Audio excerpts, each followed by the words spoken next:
A little boy offered a hug to a woman crying on the street, changing the life of her single father forever.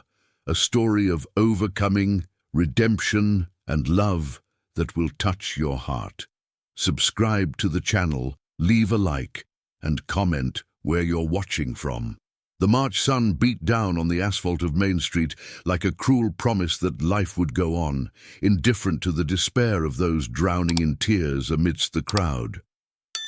Sarah Johnson held the crumpled layoff letter between her trembling fingers, the words "corporate restructuring" echoing in her mind like an unrelenting hammer. At 32 years old, the former marketing coordinator of Tech Innovations felt her life crumbling like a house of cards. The intense aroma of roasted coffee from the corner cafe mingled with the exhaust fumes of speeding cars, creating that characteristic urban atmosphere of New York City, chaotic, impersonal, almost suffocating. Sarah sat on the edge of the sidewalk, her weak legs refusing to support her for another second. Her navy blue blouse was wrinkled, and her dark brown hair clung to her forehead with sweat mixed with tears. "Why me?" she murmured to herself, watching people rush by, each immersed in their own worlds. Executives in immaculate suits spoke loudly on their phones about business, mothers pushed strollers while balancing shopping bags, and teenagers laughed loudly as they walked in groups. No one noticed her. No one cared. The layoff letter contained the most painful words she had ever read. "Due to the restructuring of the marketing department, we regret to inform you that your position has been eliminated." 8 years of dedication, sacrificed weekends, relationships lost for the sake of her career, all thrown away in a single 15-minute meeting with HR. "I think you need a hug." The sweet little voice cut through the deafening noise of the street like a ray of sunshine breaking through heavy clouds. Sarah lifted her red, swollen eyes to find a little boy of about 7 standing in front of her. He had tousled brown hair blown by the wind, huge brown eyes filled with curiosity and compassion, and wore a slightly oversized New York Yankees t-shirt. "Can I hug you?" the boy continued, extending his small arms with a naturalness that disarms any adult. There was something in his expression, a precocious wisdom mixed with the genuine innocence of childhood, that made Sarah's heart leap. "Jake, son, leave the lady alone." A male voice sounded from behind the little boy, filled with concern and embarrassment. A man in his mid-30s hurried over, wearing a white polo shirt with the logo of a ride-sharing company. He was tall, broad-shouldered, but slightly hunched under the weight of responsibilities, with simple-cut black hair and eyes that carried a silent sadness. "Sorry, ma'am. He's very spontaneous," the man said, placing a hand on his son's shoulder. "Come on, Jake, let's leave the lady." "No!" the little boy interrupted with surprising determination. "She's sad, Dad. The teacher always says that when someone is sad, a hug can help. And look," he pointed at Sarah with the seriousness of someone explaining something very important. "She's crying just like I cried when Mom left." The silence that followed was heavy with meaning. The boy's father looked visibly embarrassed, running a hand through his hair in a nervous gesture, while Sarah felt something stir inside her chest, a mix of emotion and recognition of a shared pain. "David Smith," the man said, extending his hand in an attempt to normalize the situation. "And this is Jake. He has this habit of wanting to help everyone." Sarah wiped her tears with the back of her hand before accepting the handshake. "Sarah Johnson, and I think I really need a hug," she admitted, her voice coming out weaker than she intended. The smile that lit up Jake's face was like watching the sunrise. Without ceremony, he stepped forward and wrapped Sarah in a tight hug, his little arms trying to reach around her back. The scent of baby soap and the genuine warmth of that gesture made something inside Sarah break and rebuild at the same time. "There," Jake murmured against her shoulder. "Now you can cry, but you're not alone anymore." The tears returned, but this time they were different. Less bitter, more liberating. Sarah allowed herself to hug the little boy back, feeling an inexplicable connection with that small human who had crossed a busy street just to offer comfort to a stranger. David watched the scene with a mix of pride and concern. His son had always been this way, too empathetic for his own age, too mature for the circumstances life had imposed on him. Since Emily left for Spain 8 months ago, promising to seek better opportunities and leaving only a note, Jake had developed a keen sensitivity to the suffering of others. "Does he do this often?" Sarah asked, still holding the boy but addressing David. "Always," the father confirmed with a resigned sigh. "Last week he comforted an elderly lady who had lost her cat. Last month he helped a man who was lost find the subway. I think he inherited this need from his mother to—" David abruptly stopped, realizing he was sharing too much personal information with a stranger. "To care for others," Sarah completed, understanding the unspoken. "It's a rare gift." Jake pulled away from the hug but kept his small hands on Sarah's shoulders, as if he were a miniature therapist assessing his patient. "Did you lose your job?" he asked with the brutal honesty of children. Sarah blinked in surprise. "How do you know?" "You're holding a crumpled paper and crying on the street. My dad did that when Mom left, but he was holding a letter too." Jake spoke as if he were explaining something. "Something obvious, but you know what's cool? My dad got a new job and now he drives the car and knows the whole city." David blushed deeply. "Jake, it's true, Dad. And you always say that when one door closes, we have to look for the open window." Sarah couldn't help but smile through her tears. There was something comforting in the child's simple logic, in the ability to find hope where adults only saw ruins. "What's your job?" Jake asked, sitting next to her on the sidewalk with the ease of someone talking to a longtime friend. "Was," Sarah corrected. "I was a marketing coordinator. I helped companies sell their products." "Like making ads?" "Exactly." Jake thought for a moment, then turned to his dad. "Dad, didn't you say you needed someone to advertise your history course?" David nearly choked. "Jake, that's not how it works." "What history course?" Sarah asked, genuinely curious for the first time in hours. "It's nothing special," David said, visibly embarrassed. "I was a teacher before I became a driver. Sometimes I give private lessons about the history of New York City to tourists. Jake thinks it's more important than it really is." "It is important," protested the boy. "He knows everything about the city, about the old buildings, about the people who lived here before. It's super cool."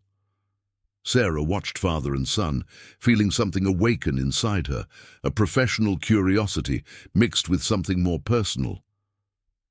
"And would you like to expand that?" "Sarah," David said gently, "you don't have to."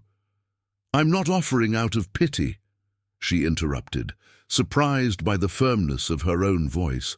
"I'm asking because it's been a long time since I've heard about something that seems genuinely interesting." The hustle and bustle on Main Street continued around them, but the three had created an unlikely bubble of intimacy amid the urban chaos.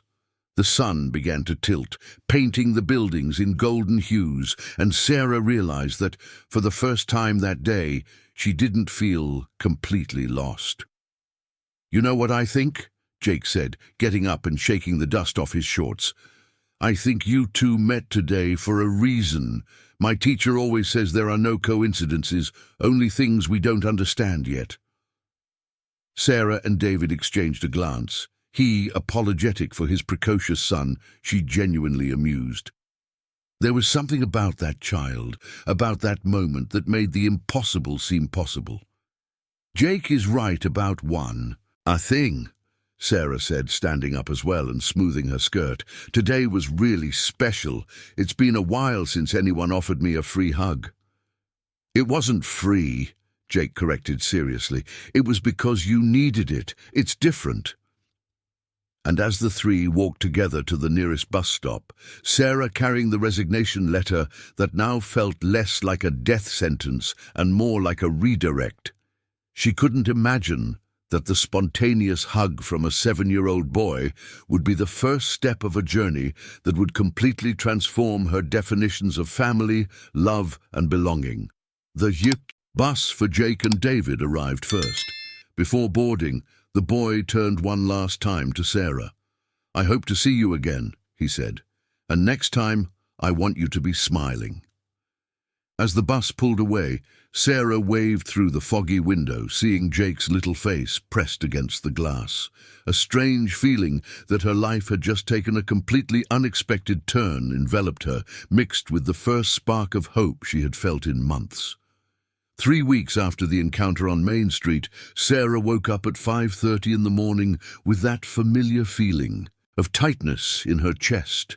Anxiety had become her constant companion since the layoff, manifesting as an invisible weight that followed her from the moment she opened her eyes until she managed to fall asleep again.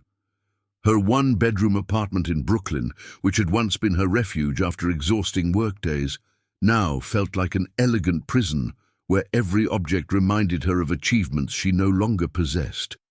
The psychologist had recommended exercise as a way to combat anxiety. Endorphins are natural antidepressants, she had explained during one of the sessions that Sarah paid for, with the severance money that was frighteningly dwindling each month. That's how she developed the habit of running in Central Park every morning, even on days when motivation was non-existent. She put on her dark grey running outfit, tied her hair in a high ponytail, and slipped on the walking shoes she had bought on sale. The bathroom mirror reflected a slimmer version of herself. She had lost 5 pounds since the layoff, not by choice, but due to the toxic combination of anxiety and a tight budget that had turned meals into optional commitments. The subway ride to Central Park was already automatic. Sarah put on her headphones, selected a motivational playlist, and tried to ignore the movement of people heading to work. Executives with their leather briefcases, secretaries carrying homemade lunches, workers in uniforms from various companies. Each of them had a destination, a purpose, a routine. She only had the park. It was exactly 7 o'clock when she passed through the main entrance of Central Park. The morning air still carried the humidity of the night, mixed with the scent of flowers beginning to bloom with the arrival of autumn in New York City. The century-old trees created a natural cathedral where morning runners, Chi practitioners, and elderly walkers shared the space in harmonious coexistence. Sarah had completed only 2 laps on the running track when she saw him. Jake was sitting on one of the benches near the lake, wearing his school uniform, a navy blue polo shirt and grey shorts, while absent-mindedly fiddling with a French bread sandwich. David was next to him, dressed for another day of work, checking something on his phone. One moment, Sarah hesitated. Would it be too much of a coincidence to find them there, right in the park where she came every morning? Maybe it would be better to keep running and pretend she hadn't seen them. But Jake lifted his head at that exact moment, and his eyes lit up with a smile that could brighten an entire city. "Sarah!"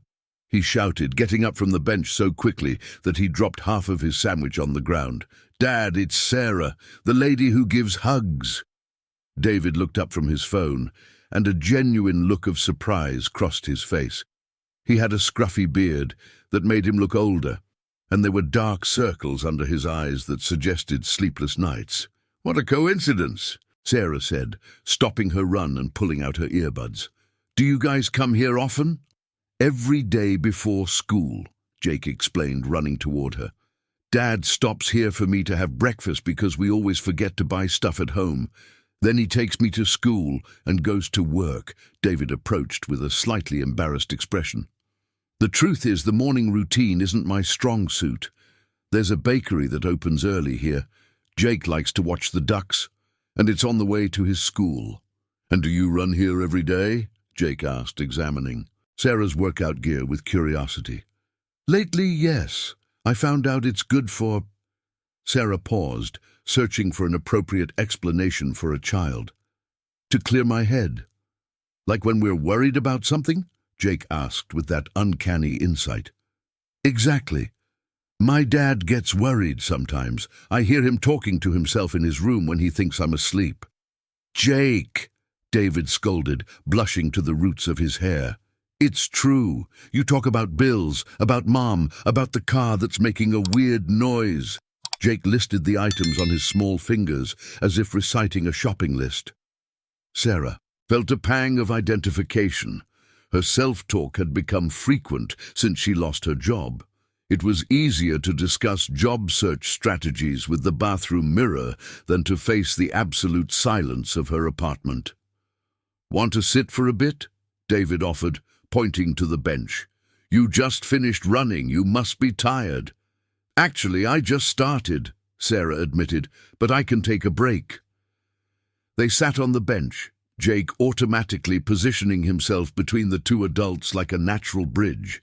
The lake in front reflected the first golden rays of the sun, while ducks swam, in perfect formation, occasionally diving after something invisible to human eyes. How are things? David asked gently. With work, I mean. Sarah sighed, watching an elderly couple doing Tai Chi on the grass. Complicated. It seems like everyone wants someone with experience, but no one wants to give you the chance to gain new experience. It's a vicious cycle. Like when you want to jump into a jump rope game, but it never stops for you to join, Jake asked. The child's analogy was so spot on that Sarah laughed for the first time in weeks. Exactly like jumping rope. Then you have to run with the rope until you can keep up with the rhythm, Jake continued seriously. That's how I learned. Your son is a philosopher in disguise, Sarah remarked to David. He's always been like that. Since he was little, he makes connections that impress me. David smiled with genuine pride.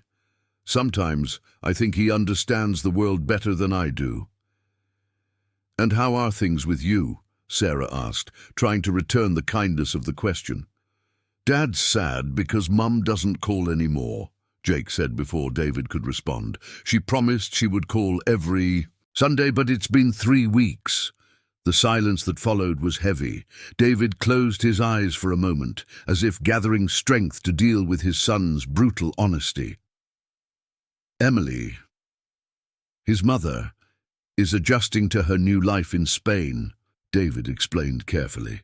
Sometimes it's hard to keep in regular contact with the time difference and— Dad, you don't have to lie, Jake interrupted, placing his small hand on his father's arm.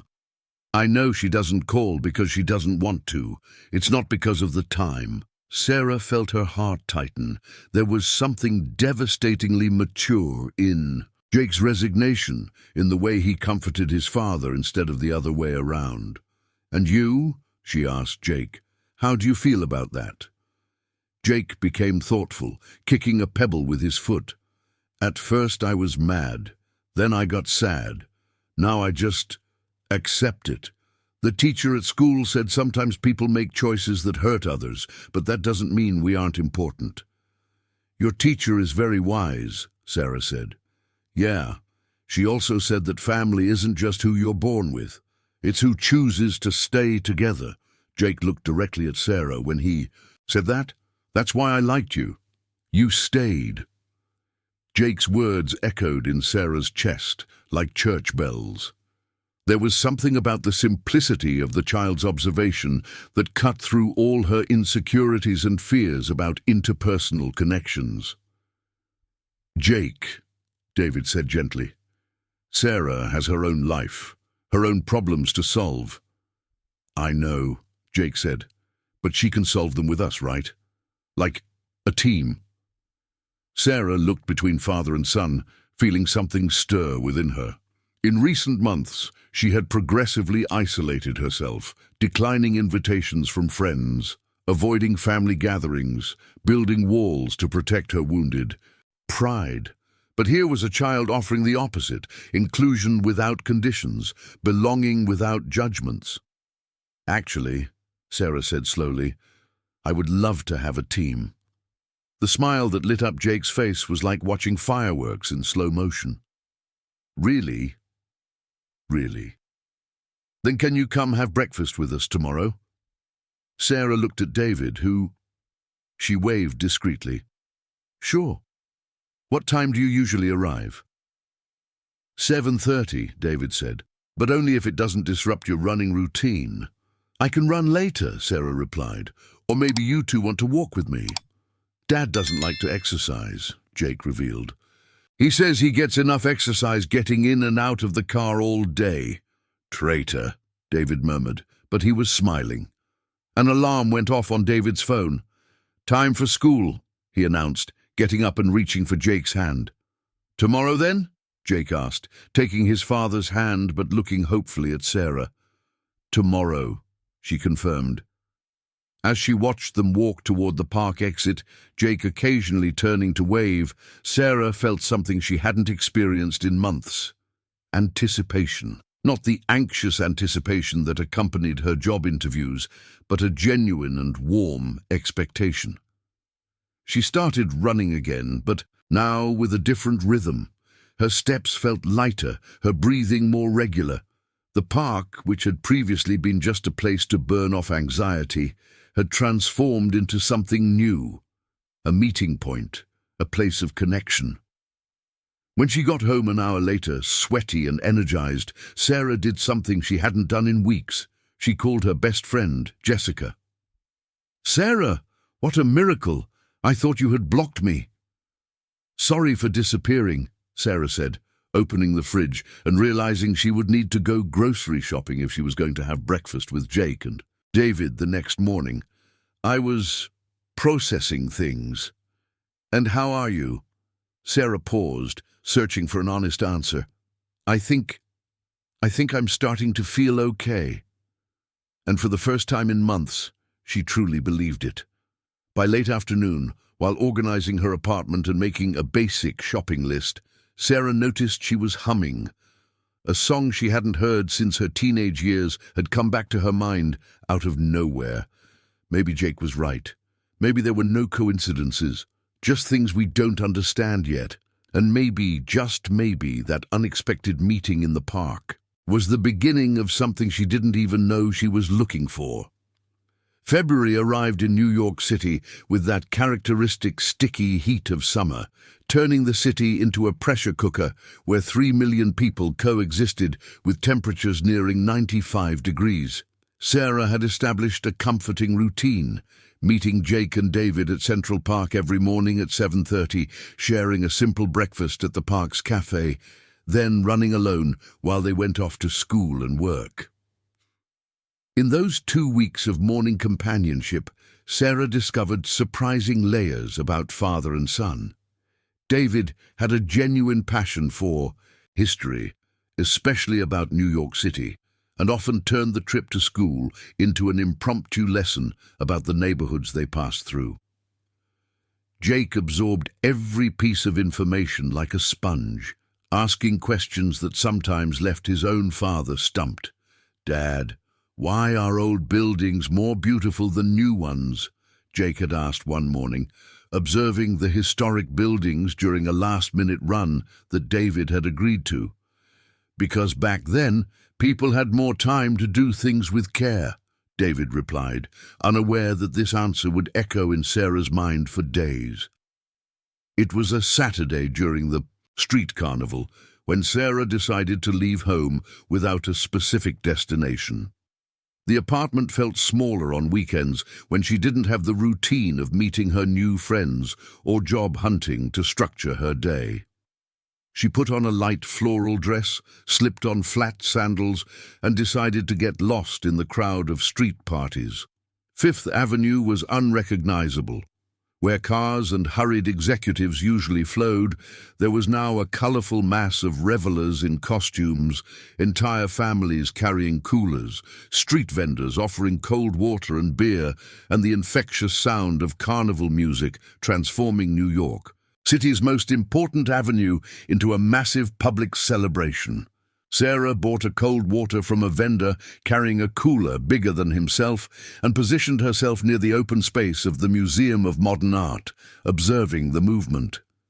There was something comforting about being alone in the midst of so many people. It wasn't loneliness, it was chosen anonymity. She could smile at costume children without needing to explain her professional situation. She could dance in place without anyone questioning her motives. That's when she heard a familiar voice calling her name above the music. Sarah. Sarah. Over. Here.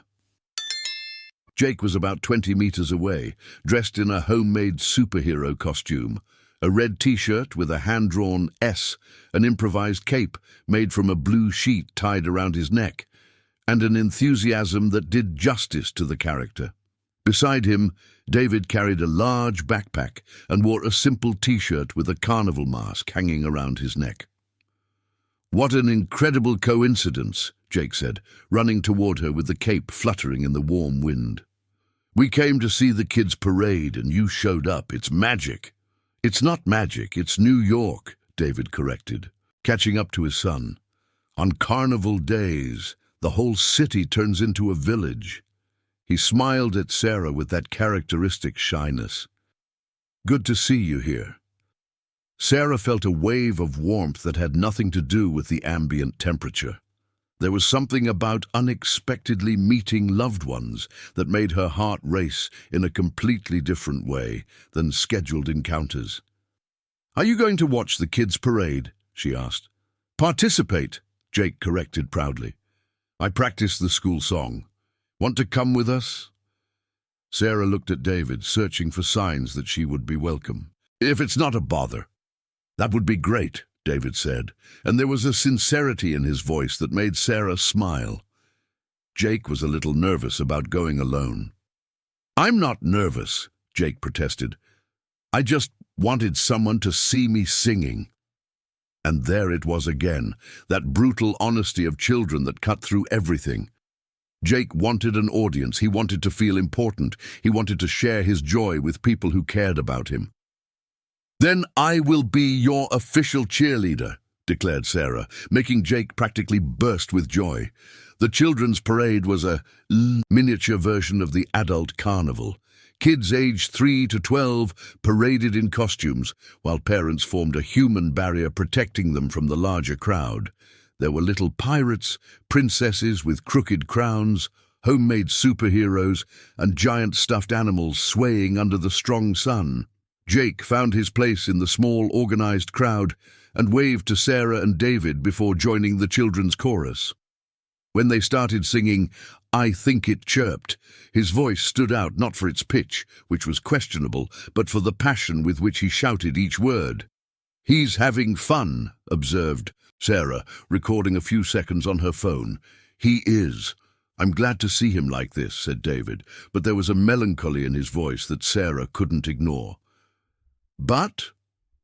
David sighed, running his hand through his hair in a gesture that Sarah had learned to recognize as a sign of worry.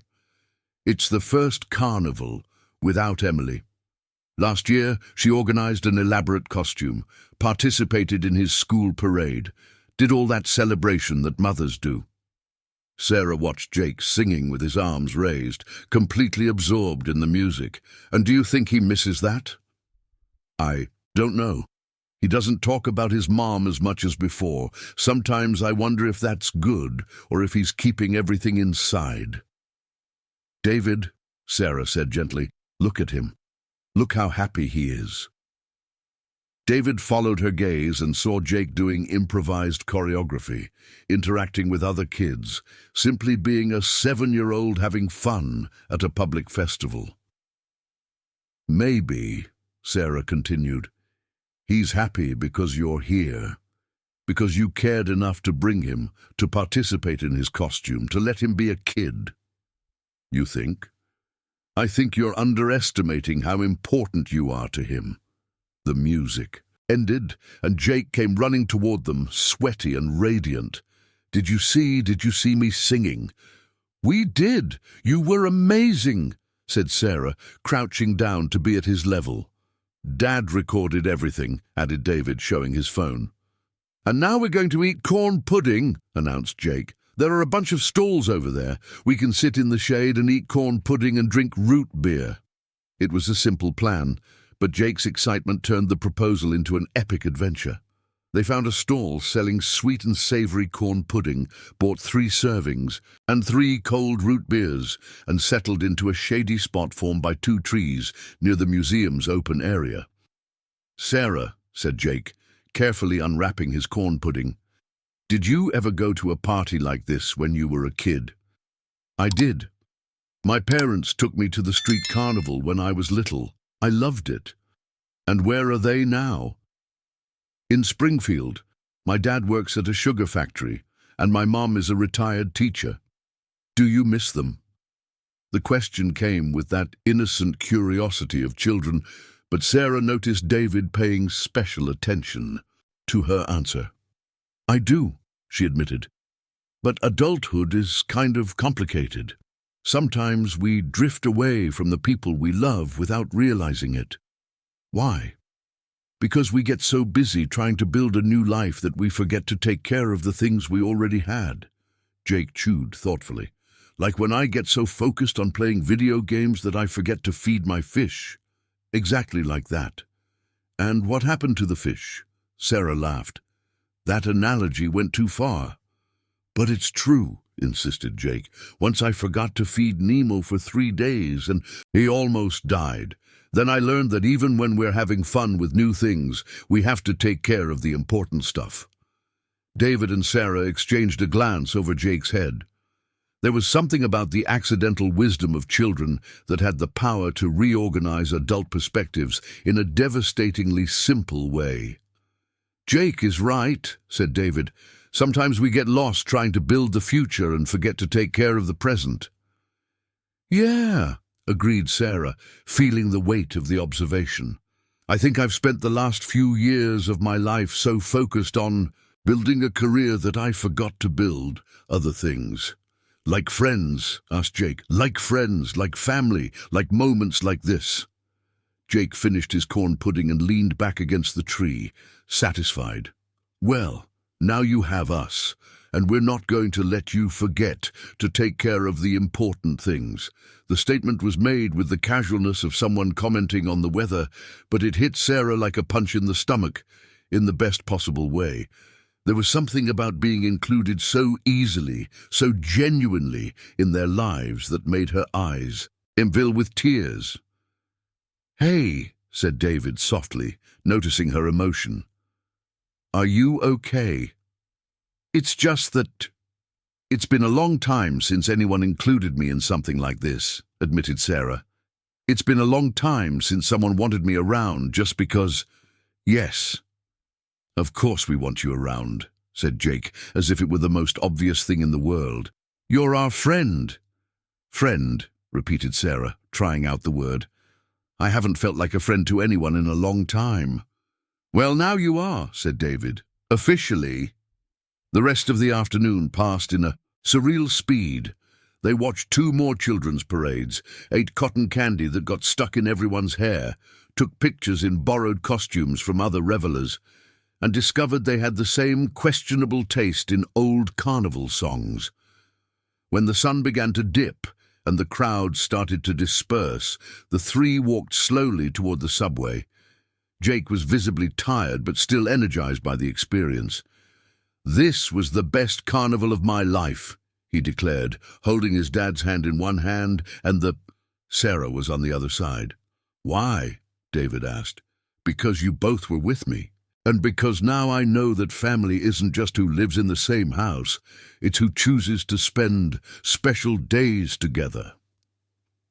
Sarah stopped walking for a second, once again impacted by the accidental depth of Jake's observations. Here was a 7-year-old redefining concepts that she had taken 32 years to question. "Jake," she said, kneeling to be at his level for the last time that day, "thank you for letting me be part of your family today." "You weren't just part of today," he corrected. "You're part of it whenever you want." As they said goodbye at the subway station, Each heading to their destination, Sarah carried something new in her heart.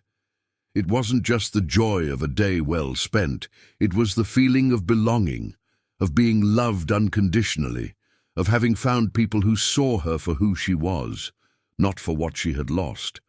On the crowded train back home, among tired revelers and families carrying crumpled costumes, Sarah smiled as she looked at the photos of the day on her phone. In all of them, there were 3 genuine smiles, hers, David's, and Jake's. For a moment she allowed herself to imagine what it would be like to have more days like this. More unexpected Saturdays, more casual discoveries, more moments where the only concern would be deciding between sweet or savory corn pudding. And for the first time since her layoff, Sarah fell asleep that night without anxiety, cradled by the certainty that some of life's best surprises come disguised as coincidences. March arrived with its first rains and the promise that summer was coming to an end. Sarah woke up on a Monday with a different feeling. For the first time in months, she had a professional commitment. After dozens of frustrating interviews and standardized responses like, "We'll keep your resume in our database," she had finally landed a temporary job at a small digital marketing agency in Brooklyn. Pixel Creative occupied the second floor of a renovated townhouse on Main Street, with exposed brick walls, reclaimed wood furniture, and plants scattered throughout. It was the kind of environment that desperately tried to seem laid back and creative, but Sarah didn't care about the corporate scenery. She needed to work. She needed to feel useful again. She needed a paycheck, even if temporary. Sarah Johnson asked a woman in her late 20s, with curly hair tied up in a messy bun, wearing a vintage blouse and tortoiseshell glasses. "I'm Jessica, the creative director. Welcome to our organized chaos." The office was small but bustling. 6 people worked at shared desks. 2 meetings were happening simultaneously in glass rooms, and the sound of keyboards mixed with conversations about campaigns, deadlines, and difficult clients. Sarah was introduced to the team: graphic designers, copywriters, a programmer, and a project manager who seemed to be coordinating 3 different emergencies at once. "Your project will be to revitalize the digital presence of the bread and coffee chain," Jessica explained, handing her a folder with materials. 15 locations spread across the West Side, family clientele, traditional but wanting to modernize. The briefing is all here. Sarah opened the folder and felt something familiar ignite within her. Marketing strategy, target audience analysis, content proposals. It was familiar territory, ground where she felt competent. She had forgotten how good it felt to have a professional problem to solve. "Deadline?" she asked, already mentally organizing the project steps. 6 weeks for the complete strategy. "I know it's tight, but the client wants to implement it before the July holidays." "Perfect," said Sarah, and for the first time in months, she truly felt that way. The first days at Pixel Creative passed at a comforting speed. Sarah dove into the project with an energy she had forgotten she possessed, analyzing competitors, studying consumer behavior, creating personas and customer journeys. The work absorbed her to the point that she often forgot about lunchtime. It was on a Thursday that she discovered something interesting. Stepping out to buy a sandwich at the corner bakery, a location of the very chain she was analyzing, Sarah noticed a grey Civic parked in front of the building. David was in the driver's seat, checking something on his ride-sharing app. Her heart skipped a beat. In recent weeks, since the carnival, their morning meetups at Central Park had become the highlight of her days. Discovering that David worked in the same area where she now spent 8 hours a day seemed like too much of a coincidence to be true. "David," she called, tapping on the passenger window. He looked up from his phone, and his face lit up with genuine surprise. "Sarah, what are you doing here?" "I work here now," she said, pointing to the building. "Temporary, but it's work. And you?" "I pick up a lot of rides in this area. The office folks tend to order a lot." He turned off the car and got out to greet her properly. What an incredible coincidence. "Where's Jake?" "At school. He doesn't get out until 5:30. David looked at his watch. "Actually, I was thinking of taking a break for lunch. Have you eaten yet?" Sarah felt a wave of warmth rise to her cheeks. "I was just going to buy a sandwich." "Do you want to have lunch with me? I know a place nearby that serves a really good homemade lunchbox." The restaurant that David suggested was 2 blocks from the agency, in a basement that felt more like someone's grandmother's house. Ordinary dishware, checkered tablecloths on the tables, and the unmistakable smell of food, seasoned with love and patience. It was the complete opposite of the fast casual restaurants Sarah frequented when she worked at Tech Innovations. "How's it been working at the agency?" David asked as they served themselves at the counter. "Different. Smaller, more personal. At my previous company, I supervised a team of 8 people and rarely got my hands dirty. Here I do everything, from strategy until content creation." "And are you enjoying it?" Sarah paused, honestly considering the question. "You know I am. It's more challenging, more real. At Tech Innovations, sometimes I felt like I was just pushing papers. Here, I see the results of my work directly." They sat at a table near the window overlooking a residential street. Sarah had chosen grilled chicken, rice, beans, and salad. The most basic combination possible, but it tasted like real food. "And how is Jake handling his new routine?" she asked. David's face darkened slightly. "Well, for the most part, but sometimes he asks if you can have dinner with us, or if you can come over on the weekend. And what do you say? That you have your own life, your own commitments." David poked at the beans with his fork, avoiding looking directly at her. "I don't want him to get his hopes up for something that might not happen." Sarah felt a tightness in her chest. "What kind of hopes?" "He's 7, Sarah. For him things are simple. He likes you. You're nice to him, so in his little mind you two should always be together. He doesn't understand that adults have complications." "And what if I wanted to have dinner with you guys sometimes?" Sarah asked cautiously. "What if I wanted to spend some weekends with you?" David stopped eating and looked directly at her. "Sarah, I'm not talking about commitment or huge expectations," she hurried to explain. "I'm talking about enjoying your company, feeling like I have real friends for the first time in years. Is that all? Friendship?" The question hung in the air between them, laden with meanings. Neither was prepared to verbalize. Sarah felt her heart race. "I don't know," she admitted honestly. "I know I like being with you. I know you make my days better. I know that when I think about the future now, you are in it in some way." David put his fork down completely. "Sarah, I have a son. My life is complicated. I can't afford to get involved with someone without being absolutely sure. And I'm 32, just coming out of a traumatic layoff, and I'm rebuilding my life from scratch," Sarah retorted. "My life is complicated too. So, what do we do?" Sarah took a deep breath, gathering the courage to verbalize something she had been feeling for weeks. "We stop being afraid. We stop analyzing every feeling as if it were a business decision. We let things happen naturally. And what if it goes wrong? And what if it goes right?" The silence that followed was charged with possibilities. David looked at Sarah as if he were seeing her for the first time, no longer as the woman his son had comforted on the street, but as someone who could be an integral part of their lives. "Jake is going to be over the moon," he finally said. "Is that a yes?" "That's a let's see what happens." Sarah smiled, feeling something reorganize within her chest.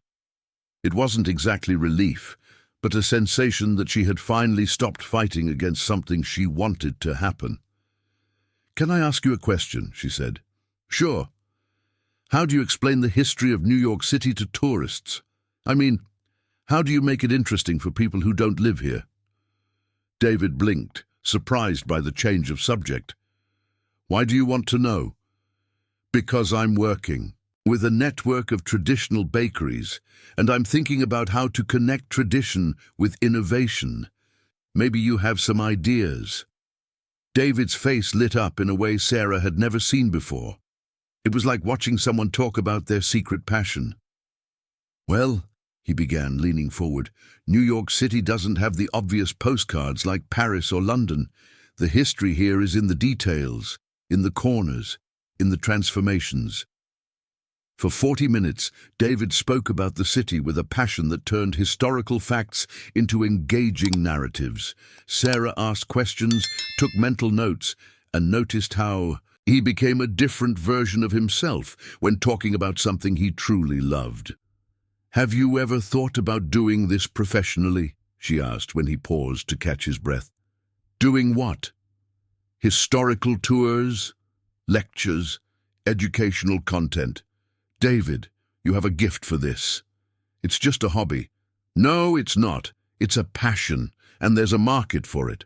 Sarah was speaking quickly now, her professional mind connecting possibilities.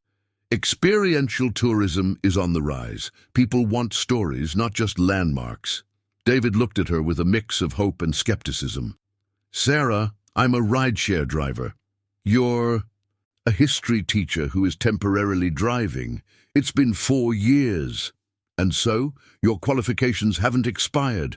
Your passion hasn't expired. Your ability to teach definitely hasn't expired. David's phone buzzed. A new ride request. He looked at the screen with an expression Sarah couldn't interpret. I have to go, he said, but he didn't get up immediately. David, Sarah said, covering his hand with hers. Thank you for lunch, and for the conversation. Thank you for everything. They stood up at the same time, and for a moment they faced each other, aware that something had changed between them during that hour of lunch. Tomorrow at the park? He asked. Tomorrow at the park, she confirmed. David leaned in and kissed her cheek, a kiss that lingered half a second longer than usual, carrying unspoken promises. Sarah returned to the agency with renewed energy, not just for work, although the bakery project was taking interesting shapes, but for the feeling that her life was finally falling into place in a way that made sense. She spent the rest of the afternoon creating strategies that connected family tradition with digital innovation, thinking about how each client's personal history could become part of the brand narrative, and constantly, in the back of her mind, she was devising plans to help David turn his passion for teaching into a real opportunity. When she left the office at 6 in the evening, Sarah passed by the corner bakery, one of the locations of the chain she was analyzing. She bought fresh French bread and watched the hustle and bustle, families buying bread for dinner, children picking out sweets, elderly people chatting with the clerk about old recipes. There was something deeply comforting about that environment. Perhaps that was why Jake and David enjoyed having breakfast in bakeries. It was a piece of simplicity in a complex city, a place where human relationships still mattered more than efficiency. Leaving the bakery, Sarah looked up and saw David standing on the corner, leaning against his Civic, talking on the phone. Even from a distance, she could tell it was a tense conversation. He was gesturing more than usual, running his hand through his hair repeatedly. When he hung up, his expressions were visibly altered. Sarah approached, concerned. "Are you okay?" she asked. "Emily," he said simply. "She wants to talk. To me this weekend, in person." And suddenly the perfect afternoon became complicated. Saturday dawned grey, with those low clouds that turn New York City into a monochromatic place. Sarah woke up at 6 in the morning with a knot in her stomach that had nothing to do with hunger. During the week, she and David had kept their routine of morning meetings in Central Park, but there was an underlying tension that neither of them verbalized. Emily was arriving today. Jake didn't know. David had decided to talk to his ex-wife first, to understand her intentions before involving their son. I don't want to raise his expectations if she's just passing through, David had explained one morning, nervously stirring his coffee without managing to take a sip. Sarah had offered to cancel their weekend plans, which would be the first time they would spend more time together, perhaps visiting the football museum that Jake was so eager to see. But David insisted, I don't want our life to stop because of her.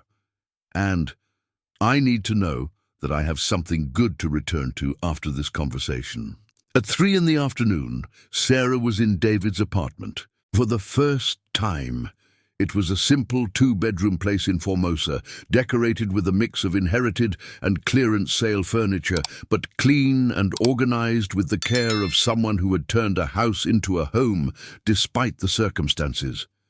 The walls had Jake's drawings scattered like official artwork, family photos from before the separation discreetly kept on a shelf, and history books piled in every available corner.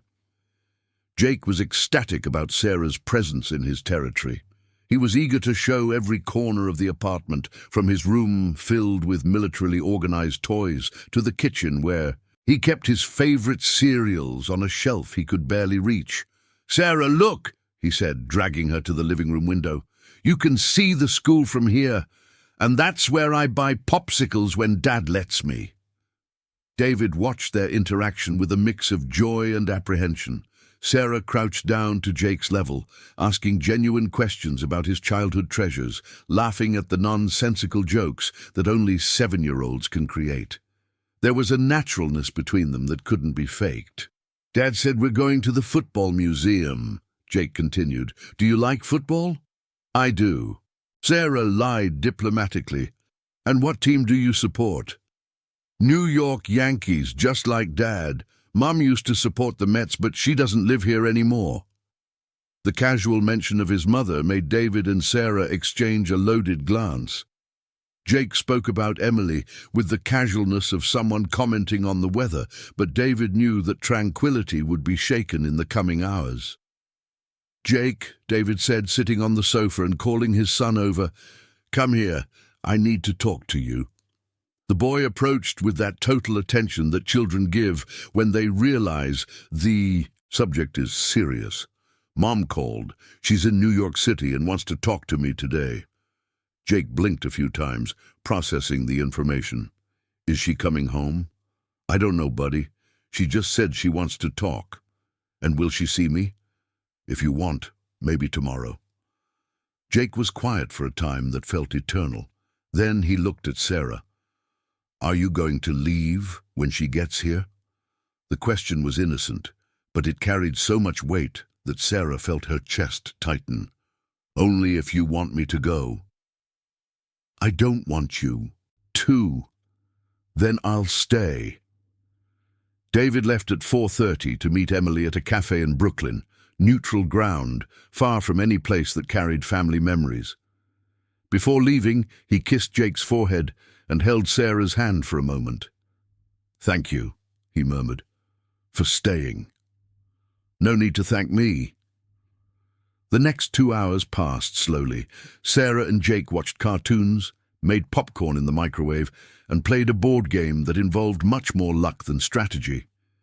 But Sarah noticed that Jake was restless, constantly checking the wall clock even though he couldn't read the time properly. "Sarah," he said during a pause between episodes, "do you think my mom is coming back because she misses me?"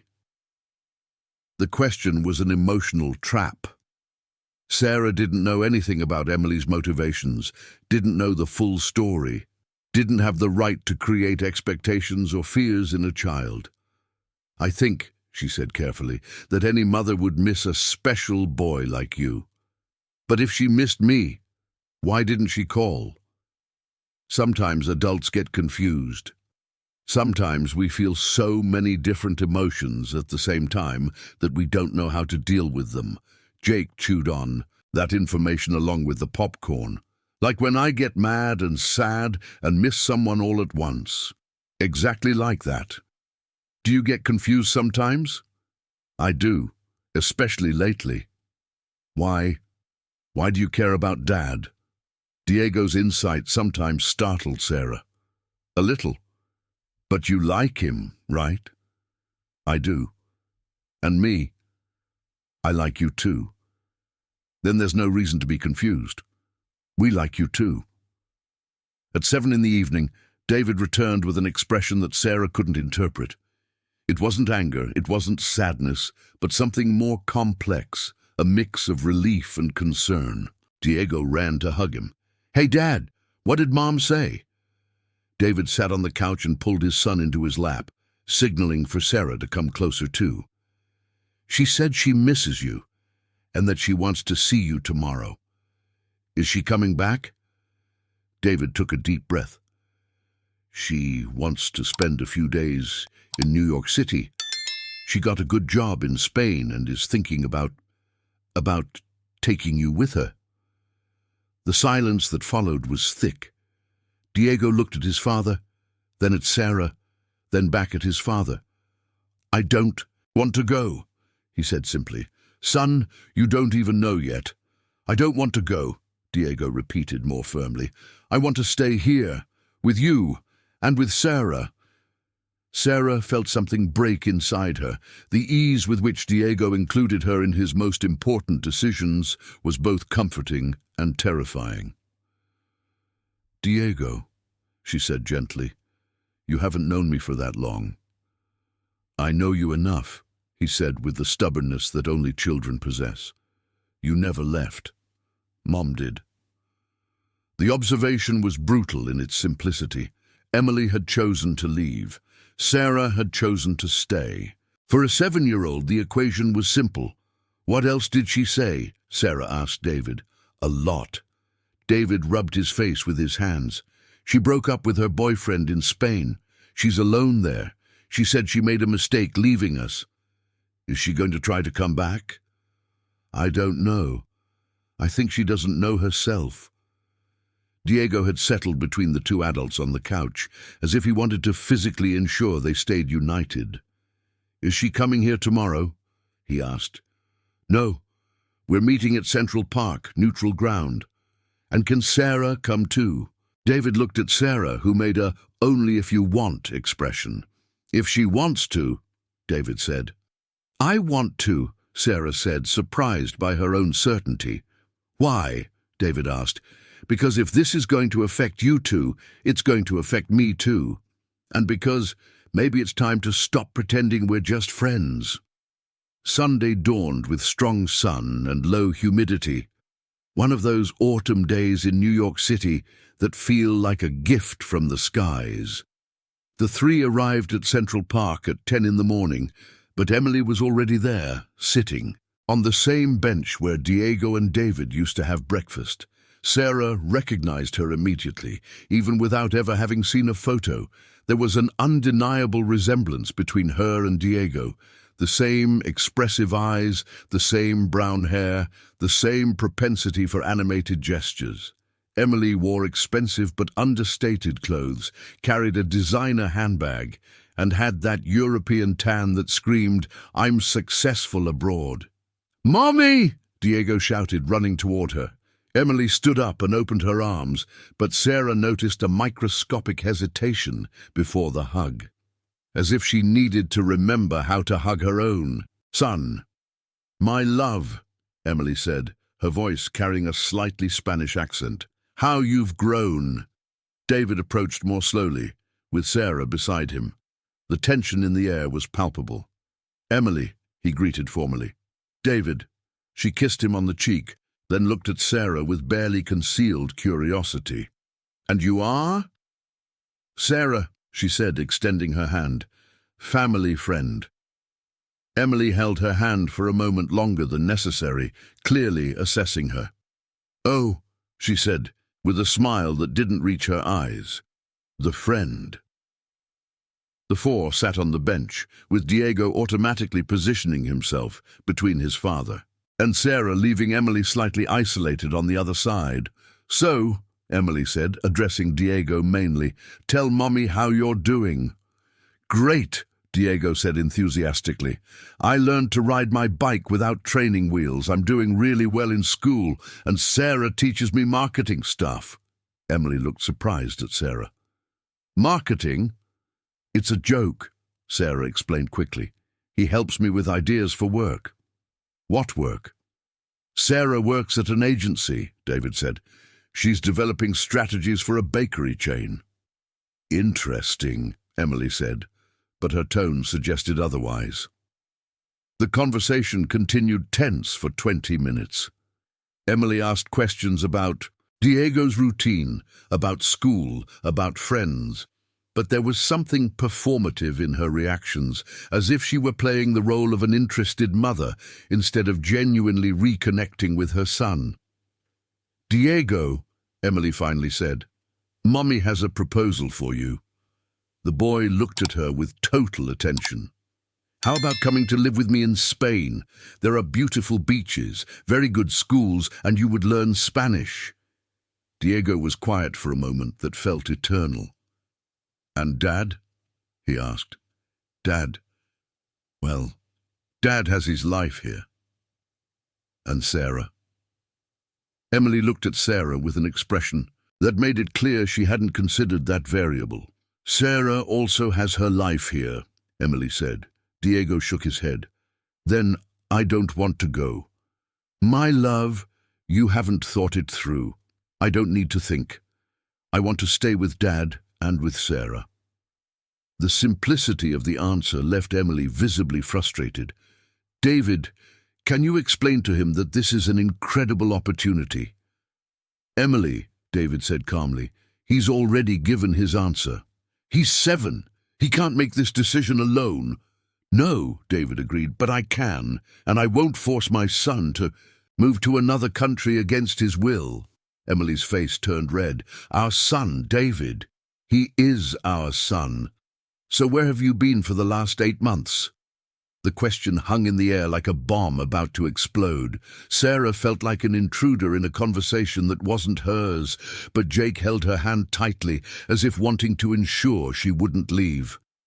I was building a future for us, Emily shouted, raising her voice. You were building a future for yourself, David corrected. Alone, without talking to us, without asking what we wanted. And what did you want? To stay here forever? David driving Uber and Jake growing up without opportunities. Jake is growing up with love, stability, and people who choose to be in his life every day, Sarah said, surprised by her own courage to enter the discussion. Emily turned to her with fiery eyes. Sorry, but who are you again? How long have you known my son? Long enough not to abandon him, Sarah replied without hesitation. The silence that followed was icy. Emily looked at Sarah as if she had just been slapped. Jake squeezed Sarah's hand even tighter. Mommy, Jake said in a small voice, why didn't you call me? The question, asked with the total vulnerability of childhood, shattered all the antagonism of the moment. Emily looked at her son, and her expression softened.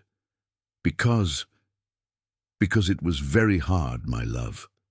It hurt too much to talk to you and not be able to give you a hug. But you could have tried, Jake said. Dad always said you were busy, but I knew you had forgotten about us. Emily began to cry. Genuine tears that transformed her anger into something more human and broken. I didn't forget, my love. I never forgot. I got lost. And there, on that bench in Central Park, with the sound of ducks on the lake and children playing in the distance, a family redefined itself in a way no one had planned. The week that followed the meeting with Emily passed in a strange speed, as if time were being manipulated by invisible forces. A dragged-out Monday, a flying Tuesday, a non-existent Wednesday, an endless Thursday. Sarah dove into work at Tech Innovations with an intensity that even worried Jessica. Sarah, it's 8 in the evening, said the creative director, appearing beside her desk. The building is about to close. Just 15 more minutes, Sarah murmured, not taking her eyes off the screen. I'm finalizing the content strategy for the social media of Bread and Coffee. The project only needs to be ready by next Thursday. I know, but you're hiding at work to avoid thinking about other things. Sarah finally looked up. Jessica had that maternal expression that some bosses develop when they realize employees are using the office as an emotional refuge. "Maybe," Sarah admitted. "Want to talk?" Jessica pulled up a chair and sat next to Sarah, completely ignoring the fact that she should have left 2 hours ago. "It's complicated," Sarah said. "It involves family, kind of." "Family kind of is the most complicated type of family," Jessica observed. "Go on." And Sarah told her about Jake, about David, about Emily, about how she had fallen in love with a 7-year-old before falling in love with his father, about how she felt guilty for being in the middle of a separation, about how she didn't know what her place was in that story. "Have you stopped to think," Jessica said when Sarah finished speaking, "that maybe you're not in the middle of a separation, that maybe you are part of the solution?" "What do you mean?" "Sarah, you described a man who was raising a child alone, sacrificing his career to provide stability for the child, living in a routine that worked but didn't make him happy. And then you showed up. And then now he has emotional support, Jake has a female figure present, and you two have something that clearly makes sense. The ex-wife wasn't in the equation for 8 months. But she's back, and she can go back to Spain. The question is, what do you want to happen?" Sarah fell silent. It was a question she had been avoiding asking herself. "I want," she said slowly, "I want Jake to be happy. And I want David to be happy. And if that means they stay with me, I want that too. Then stop analyzing the situation as if you were an outsider. You are part of it now." Friday arrived with an unexpected call. Sarah was at the agency, reviewing the final adjustments of the campaign, when her phone rang. "David." "Sarah, can you come to my house? Now?" There was something in his voice that made Sarah stand up immediately. "What happened?" "Emily is here, with Jake, and it's complicated. I need you here." Sarah left the agency without explanations, grabbed the first available Uber, and made her way to Maplewood with her heart racing. 1,000 possibilities raced through her mind. Emily had convinced Jake to go with her. There was some medical emergency, something related to legal custody. The apartment door was open when she arrived. Altered voices came from the living room, Emily speaking rapidly in Spanish, David responding in English, and underneath, "It all," Jake crying. Sarah entered without knocking and found a scene that made her stop at the door. Emily was kneeling in front of Jake, holding his arms, speaking in Spanish at a speed that the child clearly couldn't keep up with. Jake was crying and trying to pull away. David was standing, visibly trying to control his anger. "What's happening?" Sarah asked. "Mommy wants to take me now," Jake said, running towards Sarah and hugging her legs. "She said the plane leaves tomorrow." Sarah looked at Emily, who was clearly agitated. "What do you mean?" "I got a last-minute ticket," Emily explained quickly, "for tomorrow. Jake can come with me, start a new life." "Emily," David said in a voice, dangerously controlled. "We talked about this. Jake said he doesn't want to go. He's a child. He doesn't know what's best for him." "And you do?" Marina asked, unable to control herself. "You, who disappeared for 8 months. Emily stood up abruptly. "You again? What right do you have to comment on my son?" "The same right you have to show up out of nowhere and want to drag him to another continent. I am his mother." "Then, where were you when he had pneumonia in June?" David asked, and there was a contained fury in his voice that Marina had never heard before. "Where were you when he learned to ride a bike? When he asked why you didn't call? I was working, building a future." "You were running away," Jake said in a small but clear voice. Everyone turned to look at him. The 7-year-old was standing in the middle of the room, his face red from crying, but with a determination in his eyes that was astonishing. "Mommy, you left because you didn't want to be with us anymore. And now you want to take me because you're alone, but I don't want to go. I want to stay here, my love. I want to stay with Dad and with Marina. They never left. Emily looked at Jake, then at David, then at Marina. Something was crumbling in her face, anger giving way to something more complex. "Jake," she said, sitting down on the sofa, "you don't understand." "I do understand." Jake exploded with the full force of his 7 years. "You chose to leave. Dad chose to stay. Marina chose to stay, and I choose to stay with those who stayed." The silence that followed was thick as fog. Emily looked at her son as if she were seeing him for the first time, not as an extension of herself, but as an independent person with his own desires. "You are right," she finally said in a broken voice. "I chose to leave." "Why?" Jake asked, moving closer to her but keeping his distance. Emily took a deep breath, visibly struggling with herself. "Because I was scared. Scared of not being good enough, scared of being trapped, scared of so many things. And now I'm scared of other things, of being alone, of having lost you forever." Jake became thoughtful. "You didn't lose me, but you can't want to take me just because you're scared." The simplicity of the observation left everyone speechless. Here was a 7-year-old explaining relationship concepts that many adults take decades to understand. "Jake is right," David said gently. "Emily, you can't base such important decisions on fear." "And you?" Emily asked, looking between David and Marina. "Aren't you scared?" "We are," Marina admitted. "I'm scared of intruding on a family that isn't mine. David is scared of getting hurt again, but we're not making decisions based on fear." "Then on what?" "On love," Jake said, as if it were obvious. "On wanting to be together, even when it's hard." Emily closed her eyes and remained silent for what felt like an eternity. "I'm not taking you tomorrow," she finally said. "Promise?" "I promise." Jake moved closer and hugged his mother. Not the enthusiastic embrace of a reunion, but the careful hug of someone offering forgiveness. "Can you stay in New York City?" he asked. "For a few days, yes, but my life is there now." "That's okay, but can you visit sometimes and call?" "I can, if you want." "I do." David and Marina exchanged glances over Jake's head. There was something resolving there, but also something beginning. "Emily," David said, "you can visit him whenever you want, but decisions about where he will live, how he will study those things, they are made here, by those who are here every day." Emily nodded. "I understand." "And Marina is part of those decisions now," Jake added, looking directly at his mother, "because she is part of our family."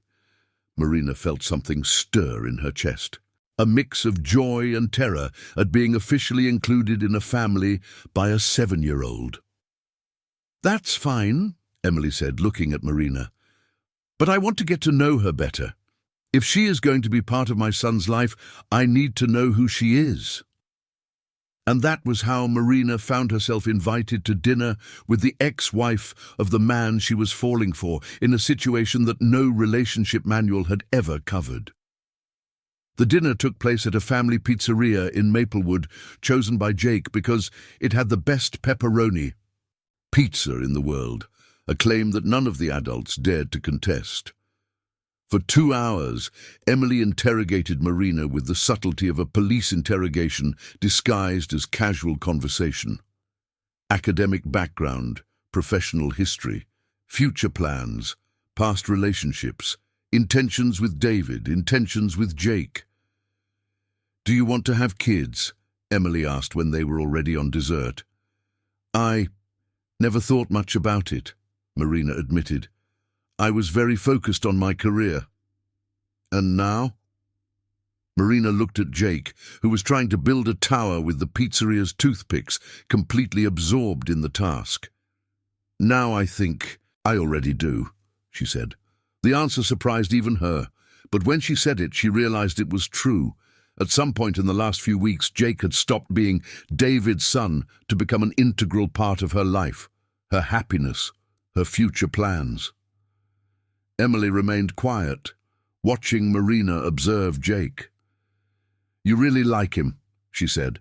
It wasn't a question. "Very much. More than I thought was possible. And what about David?"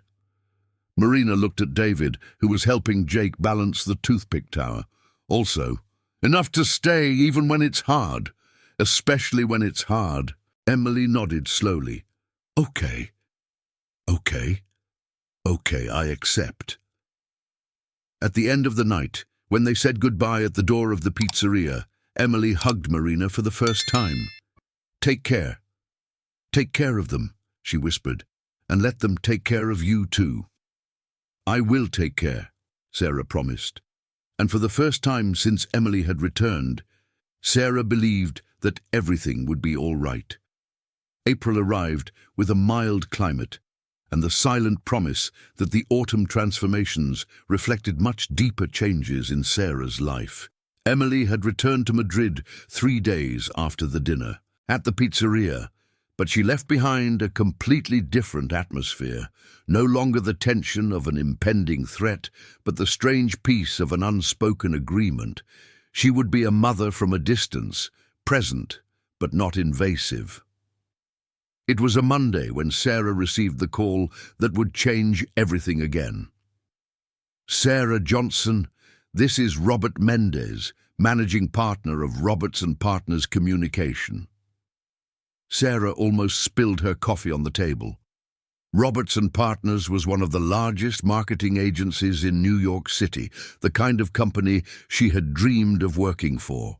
When she was still an idealistic recent graduate, "We came across your work on the bread and coffee campaign through Jessica, who consulted for one of our clients.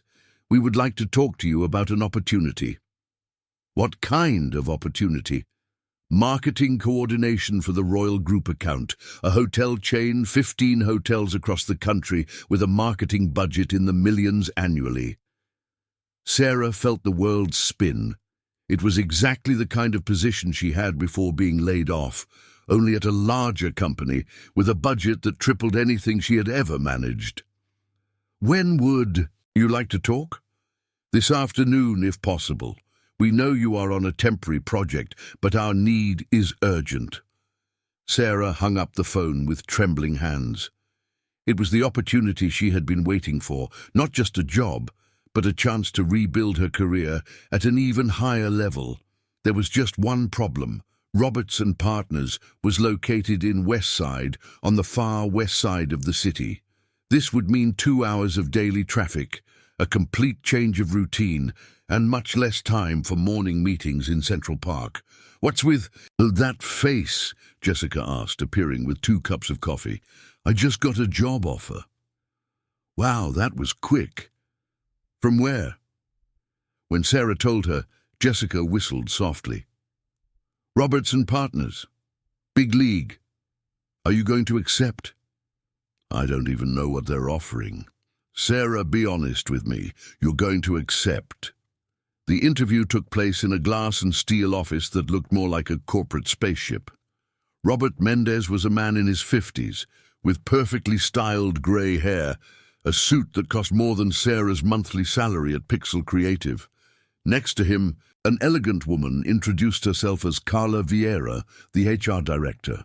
"Sarah, your strategy for bread and coffee impressed our client from the hotel chain. The way you connected family tradition with digital innovation is exactly what we are looking for." For 40 minutes, they discussed the position, expectations, and responsibilities. Sarah would be responsible for the entire marketing strategy of the Royal Group, from advertising campaigns to digital presence, including corporate events and strategic partnerships. "What would the salary be?" Sarah asked, trying to sound professional despite her nervousness. $12,000 a month to start, plus performance bonuses that can reach $20,000 depending on the results," Comprehensive health plan, meal allowance, parking, and an extra week of vacation. It was double what she earned at Tech Innovations, 3 times more than her temporary salary at Pixel Creative. When do you need an answer? By tomorrow. We know it's short notice, but our client wants to start the new strategy this month. Sarah left the interview with her head spinning. She called David before she even reached the subway. "Congratulations," was the first thing he said when she told him about the offer. "That's amazing. It's exactly what you deserve." There was genuine joy in his voice, but Sarah sensed something more, a resignation that made her stop in the middle of the sidewalk. "David, I know West Side is far. I understand if you can't keep our park routine anymore." "It's not just that." "What else?" Sarah took a deep breath. It's everything I wanted 6 months ago, but now you have other priorities. I have you guys." The silence that followed was heavy with unspoken words. "Sarah," David finally said, "you can't turn down an opportunity like this because of us." "Why not?" Because you've worked your whole life to achieve something like this." "What if I don't want the same thing anymore?" That night, Sarah met David and Jake at their apartment for dinner, a tradition that had naturally established itself over the past few weeks. Jake was too excited to notice the tension between the adults, enthusiastically talking about a school project on professions. "We have to interview someone about their job," he explained while eating the frozen lasagna that Sarah had brought. "I want to interview you, Sarah, about marketing." "Sure," Sarah said, trying to maintain enthusiasm. "That'll be fun. And I also want to interview Dad about being a teacher." David nearly choked. "Son, I'm not a teacher anymore. But you know how to teach. You teach me history every day, and you taught Sarah about New York City." Sarah looked at David. "He's right. You are a teacher, regardless of your current job."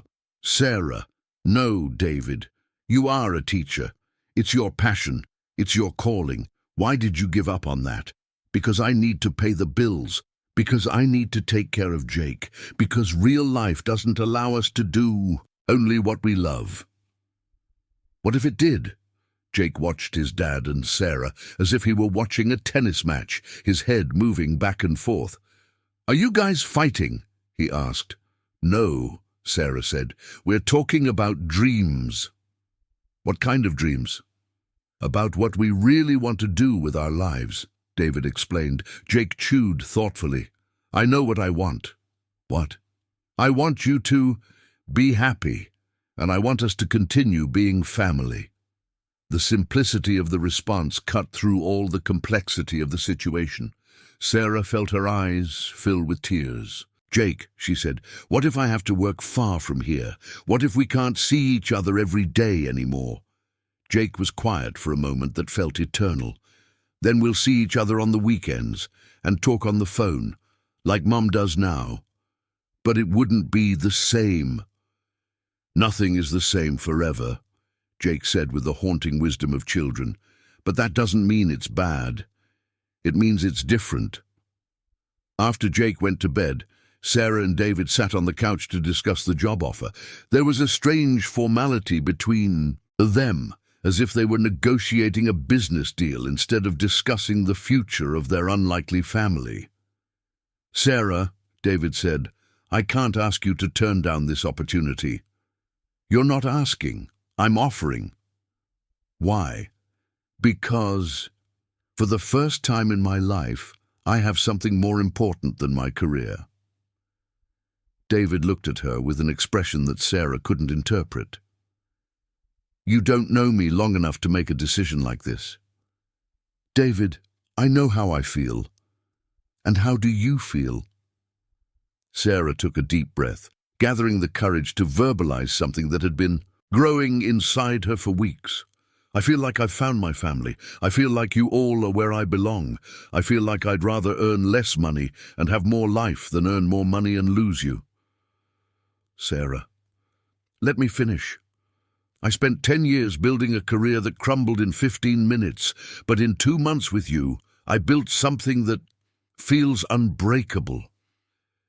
David leaned forward, resting his elbows on his knees. "What if it goes wrong? What if we don't work out? Will you regret turning down this opportunity? What if it works out? Will you regret not believing in what we have?" They fell silent, each lost in their own thoughts. "There's one more thing," Sarah finally said. "What?"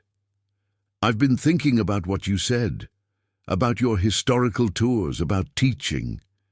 "Sarah, let me finish. What if we created something together? You with your history classes, me with marketing, an educational tourism company." David looked at her as if she had suggested they fly to Mars. "That's too risky. And working for other people isn't. David, you were fired from the school. I was let go from the company. Security is an illusion. At least if we work for ourselves, we control our own illusion. And the money. Johnson and Partners offered me $12,000 a month. Do you know how much I need to live? $6,000. The rest was just consumerism, buying things to fill voids that no longer exist." David was quiet for so long that Sarah began to think she had said too much, dreamed too much, offered too much. "Sarah," he finally said, "are you sure about this?" "Absolute certainty, never, but enough certainty to try. And if it doesn't work, then we try something else. Together." David turned to look at her directly. "Would you really give all of this up for us?" "I'm not giving anything up. I'm choosing everything." And for the first time in weeks, David smiled. Not the polite smile he reserved for tense situations, but the genuine smile that had won Sarah over on the first day. "Okay," he said. "Let's try." "Really? Really?" Sarah threw herself into his arms with a joy she hadn't felt since childhood. There was something about making a decision based on the heart instead of the head that was both terrifying and liberating. "There's just one thing," David said, still holding her. "What?" "How do we explain to Jake that we decided to become entrepreneurs?" Sarah laughed. "We tell him we decided to be a real family and that families build things together. He's going to love it. He will." And when they kissed for the first time that night, not the shy kiss of those exploring possibilities, but the passionate kiss of those who decided to build a future together, Sarah knew she had made the right decision. Some opportunities come disguised as dream jobs, others come disguised as children's hugs on a busy street. The next day, Sarah called Robert Johnson and respectfully declined the offer from Johnson and Partners. Then she called Jessica and asked to extend her contract at Creative Pixels for 2 more months, enough time to plan the transition to her own company. In the afternoon, she met David and Jake at Central Park to share the news. "You guys are going to have a company," Jake shouted when he understood the explanation. "That's awesome. What will it be called?" Sarah and David exchanged glances, realizing they hadn't thought of that yet. "What do you think?" Sarah asked. Jake looked thoughtful. "It has to be a name that shows you teach about New York City, but also shows you're a family. Any suggestions?" "History and Heart." Sarah and David laughed, but the more they thought about the name suggested by a 7-year-old, the more perfect it seemed. History and Heart, educational tourism with soul. Yes, it was definitely perfect. May arrived with those characteristic chilly mornings of autumn in New York City, when the breath vapor mixes with the morning mist, and the city seems wrapped in a silent nostalgia. Sarah woke up at 5:30 every day, no longer out of anxiety, but out of genuine excitement. For the first time in her life, she was building something that was truly hers. The makeshift office operated at David's kitchen table, papers scattered among coffee mugs, computers sharing space with Jake's school notebooks, and an atmosphere of organized chaos that would be unthinkable in a traditional company, but worked perfectly for them. "Sarah," Jake said one morning before heading out to school, can you do a special tour for kids?" "What kind of tour?" she asked, jotting down ideas on a napkin while David prepared his son's school lunch. "A tour where kids learn about New York City, but as if it were an adventure, like a historical treasure hunt." Sarah stopped writing and looked at David. "That's brilliant." "Is it?" Jake asked, excited. "It is. Educational tourism for families, themed itineraries for different ages." Sarah was already visualizing the possibilities. "Jake, you just created our first differentiated product line." David smiled, watching their interaction. There was something about seeing Sarah take Jake's ideas seriously, not with condescension, but with genuine respect, that made him fall a little more in love with her every day. "So I'm going to be like a consultant?" Jake asked. "You will be our child audience specialist," Sarah confirmed. "Official position in the company?" Jake left for school beaming, carrying the pride of having contributed to something important. David and Sarah were alone for the first time in days, surrounded by business plans sketched on recycled paper and dreams too big for the kitchen table. "Are you sure about this?" David asked, observing the organized chaos around them. "Absolute certainty that it will work?" "No." "Absolute certainty that this is what I want to do?" "Yes." "And what if we can't get clients?" "We will. David, you should see yourself when you talk about New York City. You turn history into literature. You make people fall in love with a city they think they already know. And you should see yourself when you develop strategies. You connect dots that no one else sees." Sarah smiled, feeling that familiar warmth in her chest. "We complement each other professionally and personally."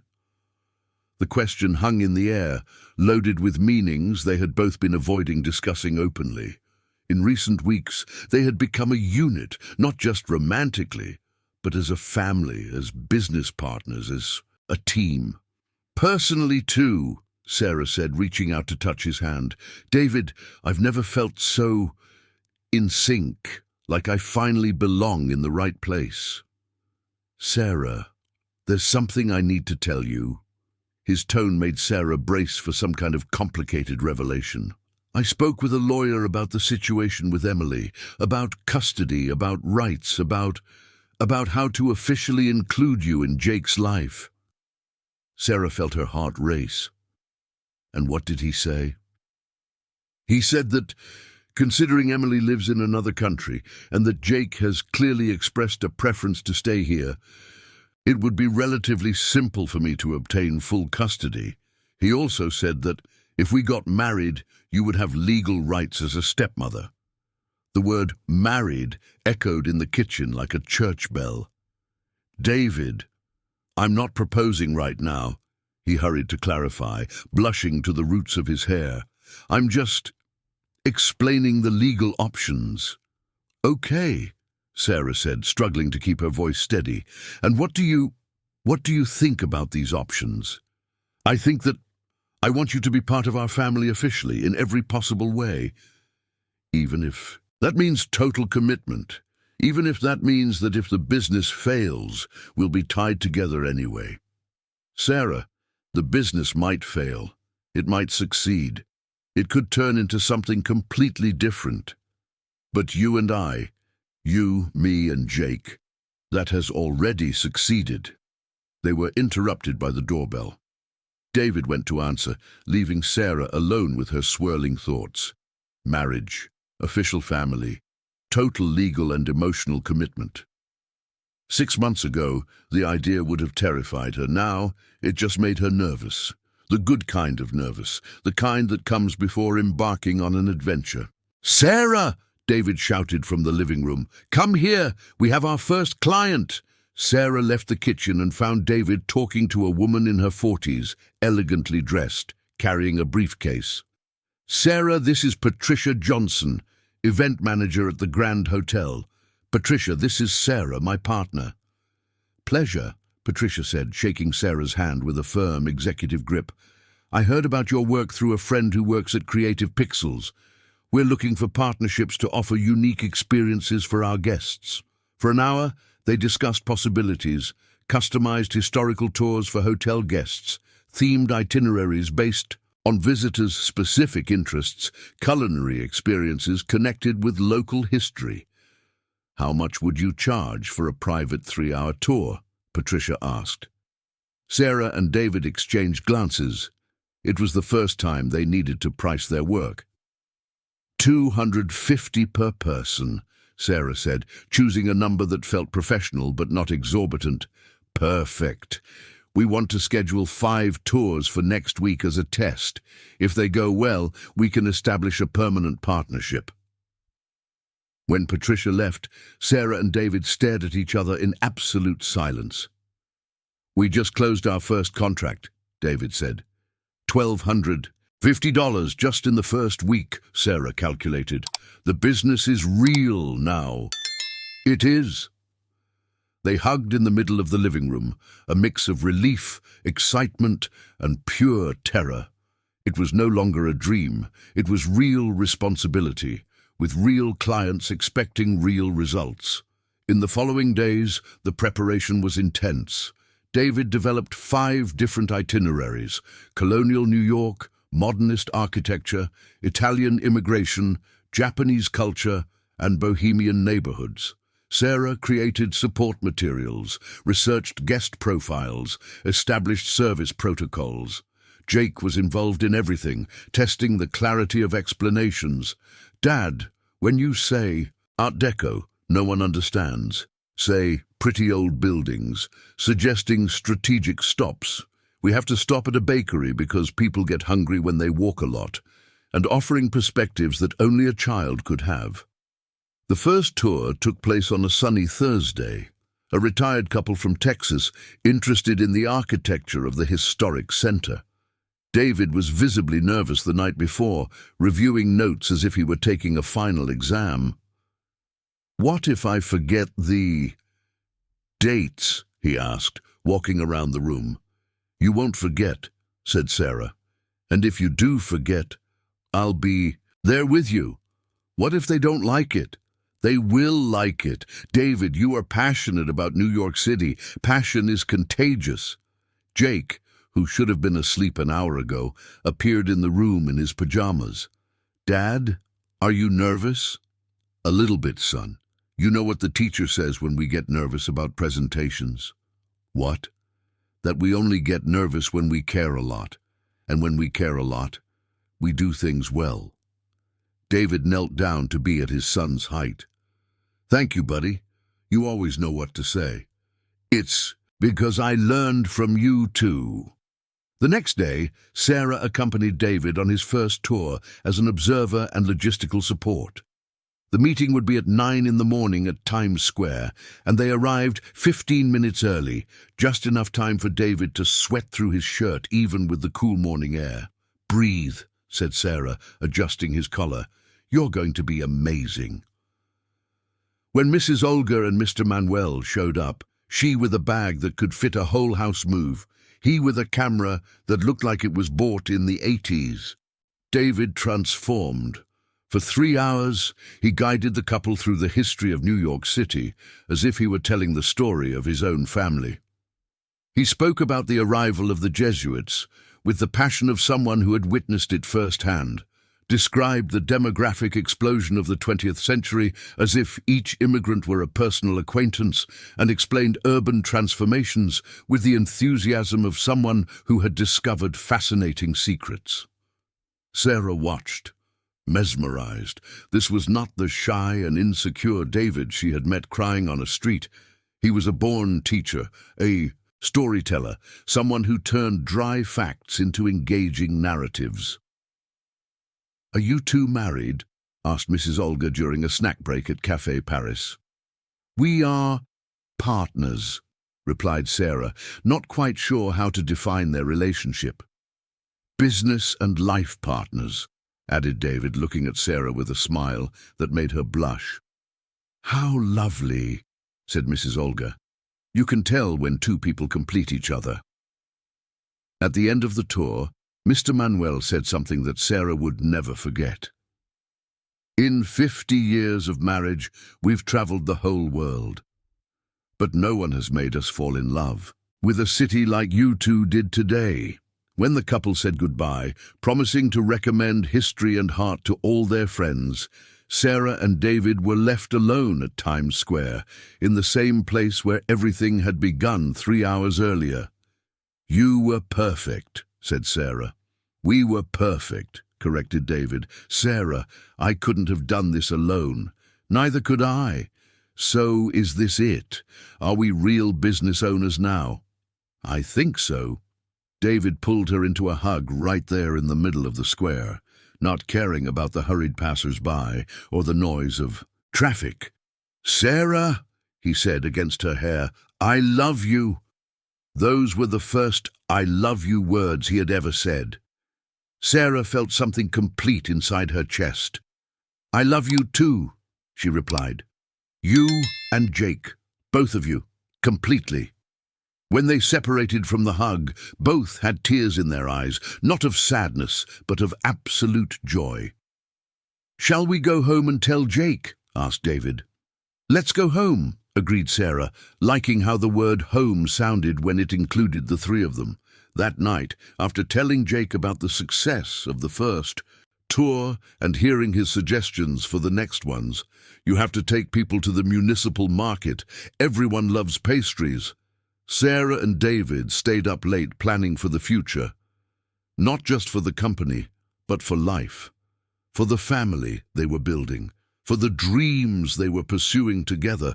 For the infinite possibilities that opened up when two people decided to bet on each other. "David," said Sarah when it was almost midnight, "about what you mentioned. About marriage." "Sarah, I didn't mean to pressure. I'm not feeling pressured, I'm feeling ready." "Ready?" "Ready for everything. To be your wife, to be Jake's stepmother, to build a family and a business together, for the whole adventure."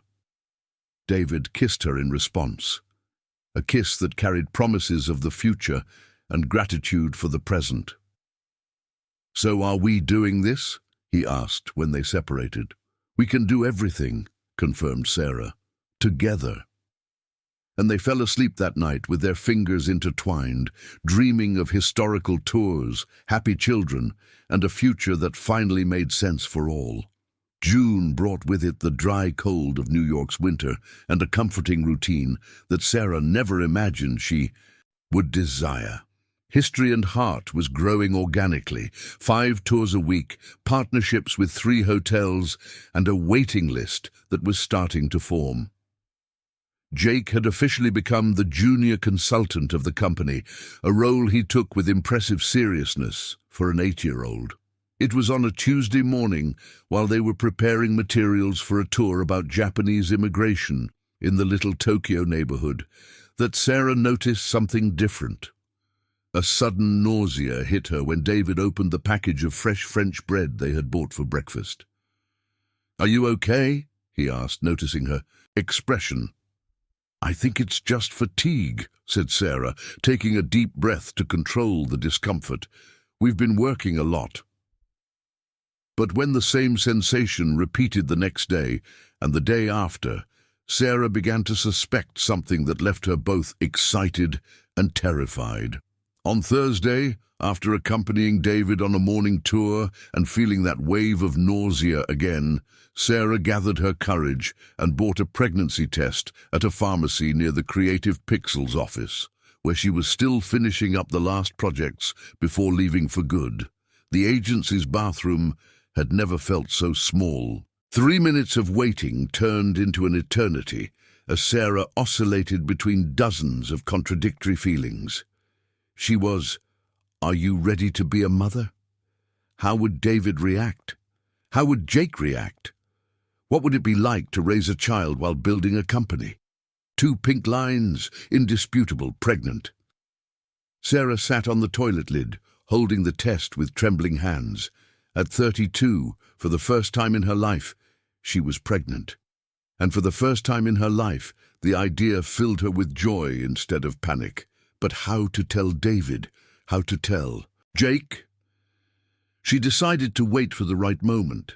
Maybe after dinner, when Jake was asleep and they could talk calmly. Maybe on the weekend when they were more relaxed. Maybe... "Sarah, Sarah, where are you?" Jessica's voice echoed down the hallway. Sarah quickly tucked the test into her bag and left the bathroom, trying to appear normal. "Here, You need to see something, now." The urgency in her tone made Sarah rush to Jessica's desk, where she was sitting with her laptop open to an online news page. "What? Royal Group," Jessica said, pointing to the screen. The headline made Sarah's world spin. "Royal Group announces expansion. New boutique hotel chain focused on cultural and historical tourism." Sarah read the article with her heart racing. The Royal Group, the same hotel chain that was a client of Johnson & Partners. The job she had turned down was launching a new line of hotels, specializing in experiential tourism. And they were looking for partners specialized in historical and cultural tours for their locations in New York City, Los Angeles, Miami, and Chicago. "Sarah," Jessica said, "this is the opportunity of the decade for you guys. But they don't even know we exist." "They will know. Robert Johnson is a client of Creative Pixels for some smaller projects. I can get a meeting." Sarah could hardly process the information. It was exactly the type of contract that would transform History and Heart from a promising business into a consolidated company. "Jessica, it would be huge. Sarah, you would be talking about a contract of at least $50,000 a month. $50,000 a month. It was more than Sarah earned at Tech Innovations. It was total financial security. It was the difference between dreaming of having a company and actually having a successful business. "But there's a catch," Jessica continued. "What?" "They want a professional structure, established office, complete team, robust portfolio. They can't afford to bet on a startup of 2 people operating from a kitchen table." Sarah felt the excitement being replaced by practical reality. How could they compete for a contract of this size? They barely had 2 months of operation. "How much time would we have to get structured?" "They'll start presentations in 2 weeks. Sarah, I know it's short notice, but we can do it," Sarah said with a determination that surprised even herself. "We have to." She left Creative Pixels with her mind buzzing with possibilities and worries. $1 million contract, unexpected pregnancy, growing company, family forming, all happening simultaneously at a speed that left her dizzy. She found David at home, reviewing scripts for the next day's tour. Jake was in the living room doing homework, with the seriousness of an executive analyzing contracts. "David," Sarah said, trying to keep her voice calm, "we need to talk." "About what? Did something happen?" Sarah took a deep breath. 2 huge pieces of news to deliver, and she didn't know where to start. "Remember the Royal Group, the client from the job I turned down?" "I remember. They're launching a hotel chain focused on historical tourism, and they're looking for partners for cultural tours." David stopped writing and looked at her with full attention. And Jessica can get a meeting for us. It would be a contract for $50,000 a month." $50,000, David repeated slowly. "Per month. Sarah, it's transformative. It's the difference between having a small company and having a real company." "But can we do it? They won't want a structure we don't have." "They will. That's why we have 2 weeks to create the structure they want." Jake, who had apparently been listening to the whole conversation, got up from the table where he was doing homework. "Are you guys going to get rich?" he asked. "Not rich," Sarah said, "but comfortable. Very comfortable." "Cool. Then we can buy that house with a pool." Sarah and David exchanged glances. They had vaguely talked about moving to a bigger place, but always as a distant dream. "Maybe," David said, "if we get this contract." "You guys will get it," Jake said with the absolute confidence of children. "You are the best." After Jake went to bed, Sarah and David sat down to plan the next 2 weeks. A to-do list that included renting an office, hiring employees, creating a professional portfolio, developing a business presentation. "Sarah," David said when it was almost 11 at night, "are you sure we can do all this in 2 weeks?" "I'm sure we need to try, and if we don't succeed, then we continue as we are, which is already great. But if we succeed, we completely change our level." David fell silent, processing the possibilities. "Sarah, there's something I need to ask you." "What?" "If we get this contract, if the company grows the way we're imagining, you won't feel like accepting other offers, bigger opportunities?" The question touched on an insecurity that Sarah didn't even know David carried. "David, look at me." He looked her directly in the eyes. "I turned down Johnson & Partners for you guys. Do you think I would go through all this effort to build something with you if I wanted to leave?" "That's not it." "It is. You're afraid I'll give up, that I'll realize I made a mistake." "I am," he admitted. "I'm afraid you'll wake up one day and realize you deserve more than a divorced ex-teacher with a child." Sarah felt her heart tighten. There was so much vulnerability in his confession. She almost revealed the pregnancy at that moment. Almost. "David," she said, taking his hands, "I never deserved more than this. This is everything I've ever wanted and never knew how to find. Even if we don't get the contract?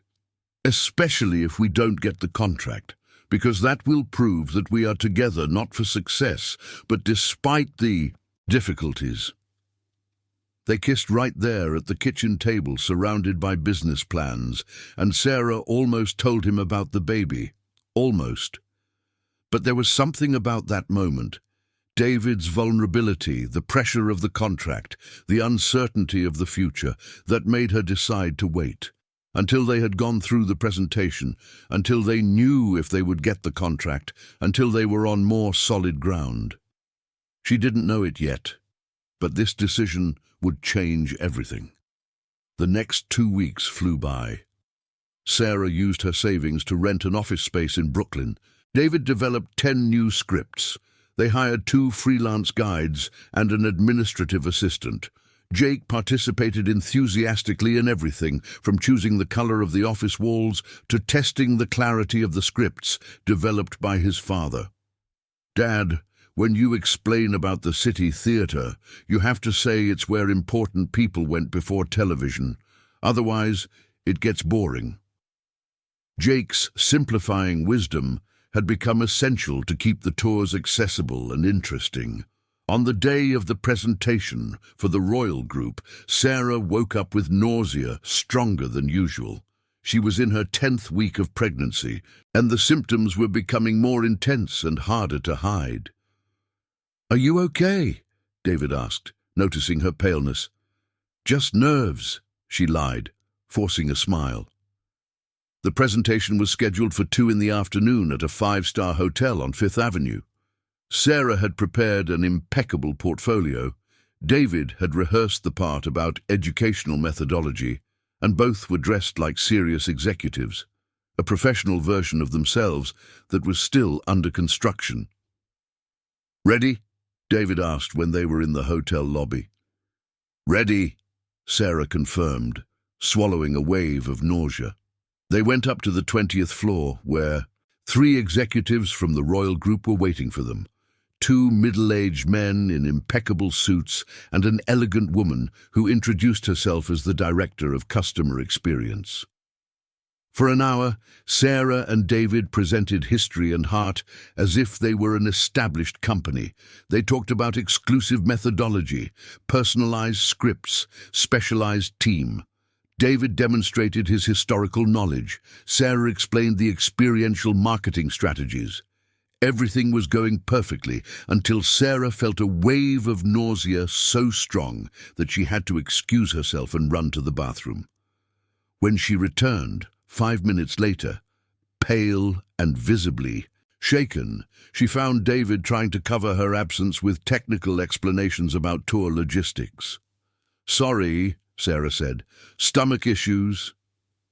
The executives looked at her with polite concern, but Sarah realized they had lost the momentum of the presentation. "Well," said the lead director, "we will review all proposals and get back to you next week." It was the standard phrase of elegant rejection. Sarah knew they had lost the contract. They left the hotel in silence, each lost in their own thoughts. "I messed everything up," Sarah said when they were on the sidewalk. "You didn't mess anything up." "I did. David, I need to tell you something." And there, on Fifth Avenue, with the noise of traffic and hundreds of people rushing by, Sarah finally revealed the pregnancy. "I'm pregnant," she said simply. David stopped walking. He literally stopped in the middle of the sidewalk, forcing people to swerve around him. "What?" "I'm pregnant. 10 weeks along. That's why I was feeling sick." "Sarah, I know it's not the ideal moment. With the company starting, with everything still unstable—" "Sarah," David interrupted, and when she looked at his face, she saw something she didn't expect. Pure joy. "Are you happy?" she asked, incredulous. "I'm ecstatic," he said, pulling her into a hug right there on the street. "Sarah, we're going to have a baby." "But what about the contract and the company?" "The company will succeed, with or without this contract, and now we have even more reasons to make it work." "How can you be so sure?" "Because now we are 4, and families fight together." When they got home, Jake immediately sensed that something had changed. "Did you get it?" he asked anxiously. "We don't know yet," David said, "but we have news for you." "What?" "News." Sarah and David exchanged glances. "You're going to be a big brother," Sarah said. Jake blinked a few times, processing the information. "Brother." "Sarah is pregnant," David explained. "You're going to have a little brother or sister." Jake's reaction was the purest Sarah had ever witnessed. He shouted with joy, ran to hug her, and started asking 1,000 questions about when the baby would be born, if he could choose the name, if he could teach soccer to him. "Now we are a complete family," he declared finally. "We were a family before too," Sarah said. "Yeah, but now it's family, with a baby and everything." That night, after Jake fell asleep dreaming of his role as a big brother, Sarah and David stayed awake, planning a future that had suddenly become more complex and more meaningful. "What if we don't get the contract?" Sarah asked. "We'll get others. Sarah, we have something that no big company has." "What?" "True passion, love for what we do, and a family to protect." "Do you really think everything will be okay?" "I am absolutely sure," David said, kissing her forehead. "We've already overcome much harder things than a lost contract." And when they fell asleep that night, intertwined under the covers, Sarah felt for the first time since the disastrous presentation that maybe David was right. Maybe what they had was indeed stronger than any obstacle. December arrived with the New York summer and its contrasts, torrential rains that flooded streets in 15 minutes.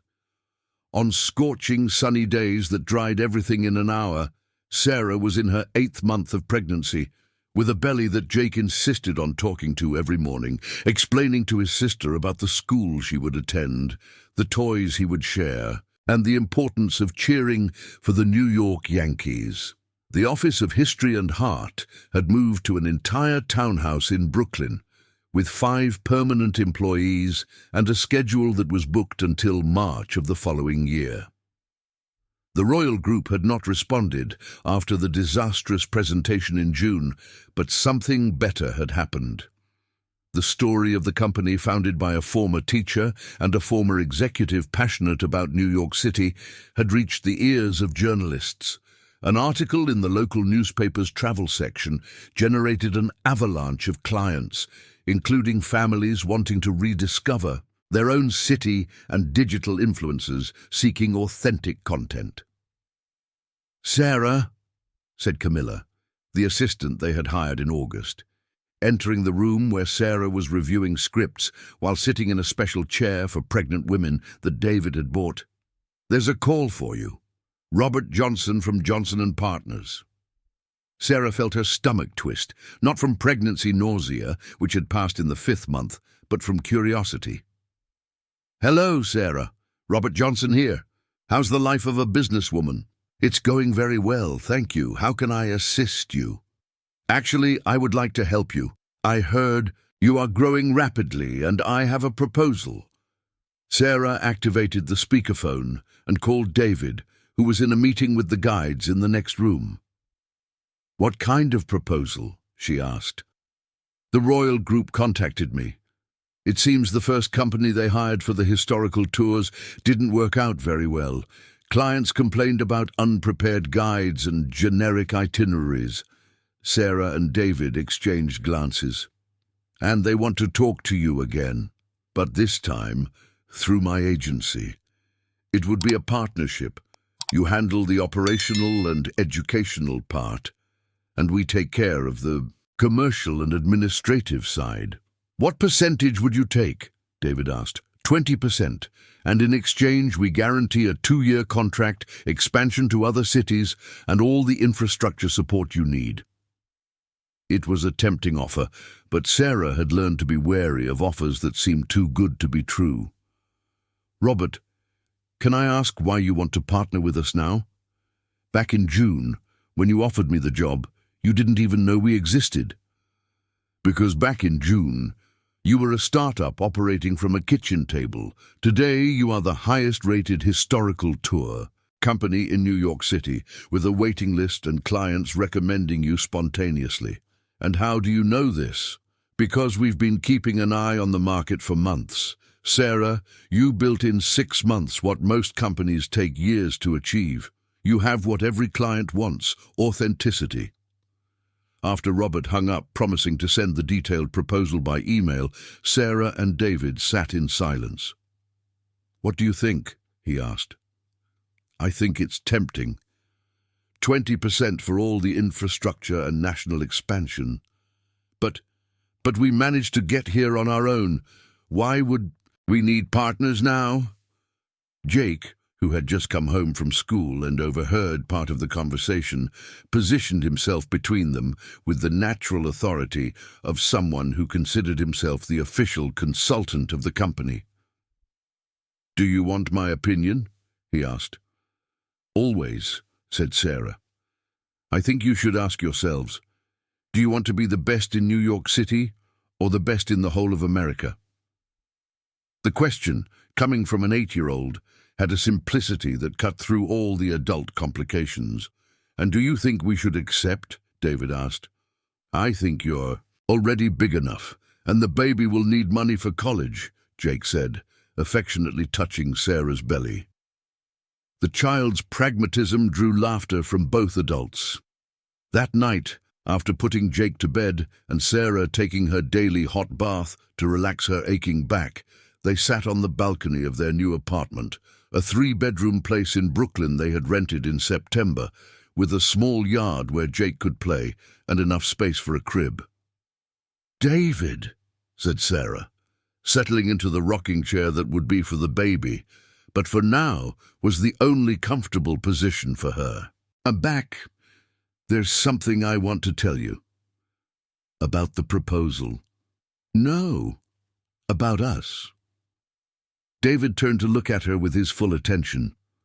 "What about us?" "About how we got here. About how none of this was planned, but everything seems to have been orchestrated." "What do you mean?" Sarah took a deep breath, trying to organize thoughts she had been formulating for weeks. "I mean that a year ago, I was a workaholic executive obsessed with my career, with no perspective of family, no significant emotional connections. And you were an unemployed teacher raising a child alone, driving for Uber to pay the bills.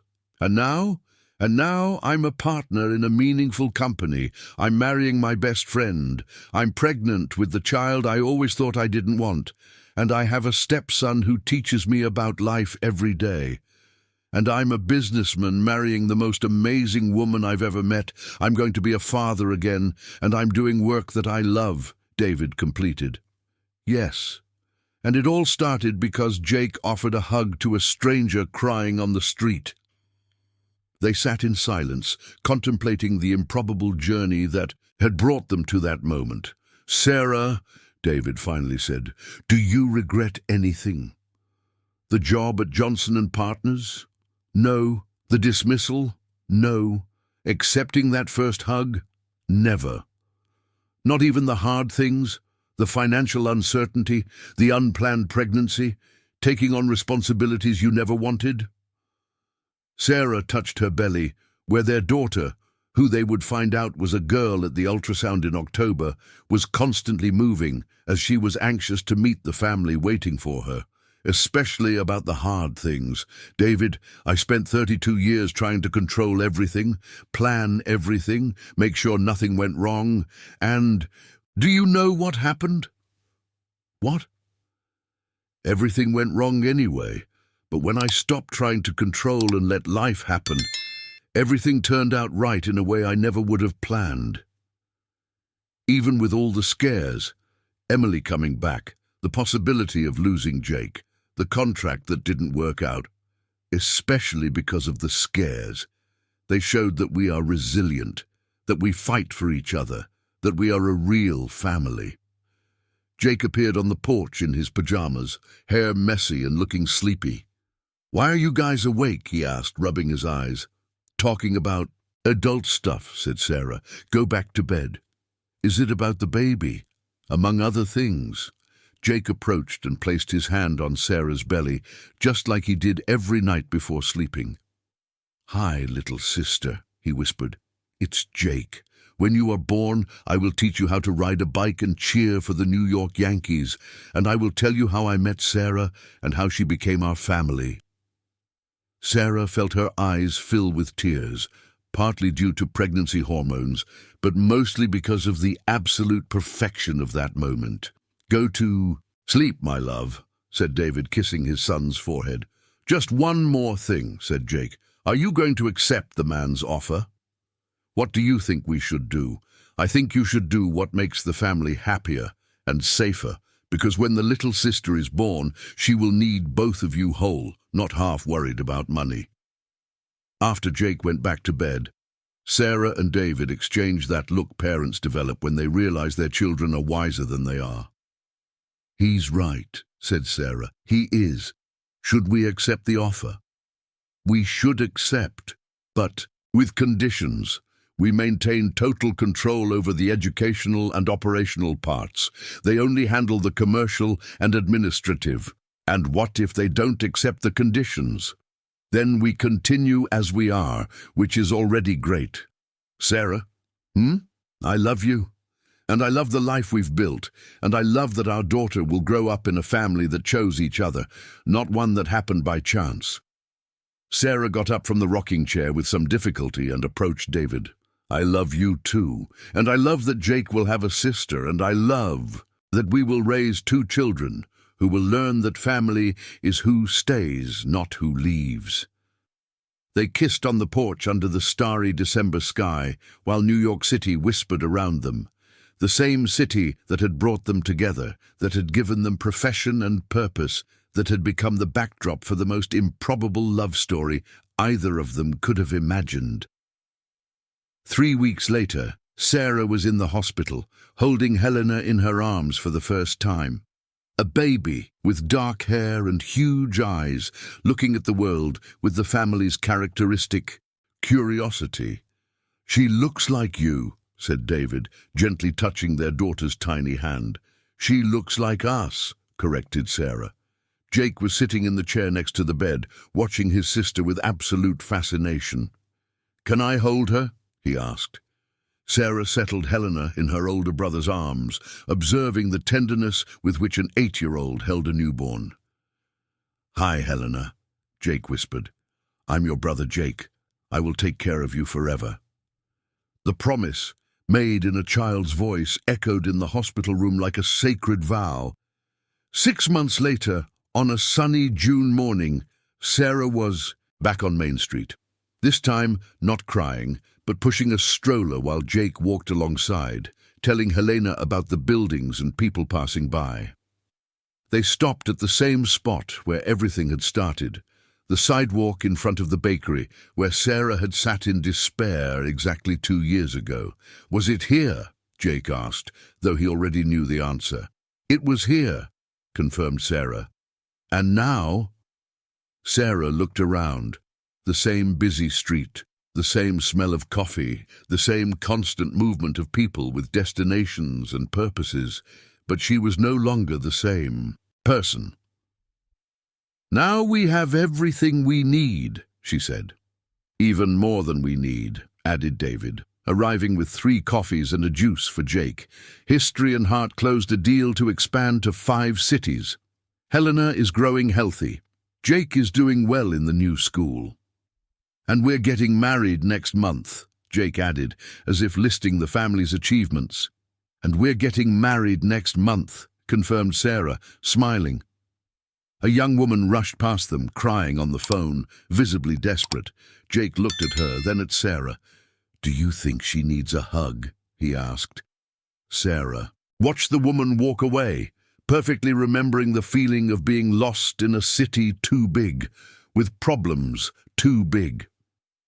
"Maybe," she said, "but maybe she needs to discover on her own that she's not as lost as she thinks." "How did you find out?" "How we found out," corrected Sarah, looking at David and Jake. "Together." Helena stirred in the stroller, waking from her morning nap. Sarah leaned down to pick up her daughter, and when she brought her to her lap, the baby smiled. A genuine and recognizing smile that lit up the whole street. "She's smiling," Jake observed.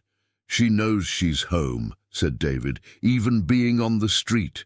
"Home isn't a place," explained Sarah, kissing Helena's little head. "Home is where your family is."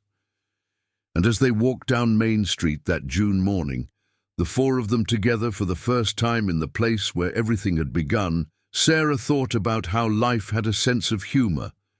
Sometimes the greatest blessings often come disguised as tragedies. Sometimes the best families are those that we choose, not the ones we are born into.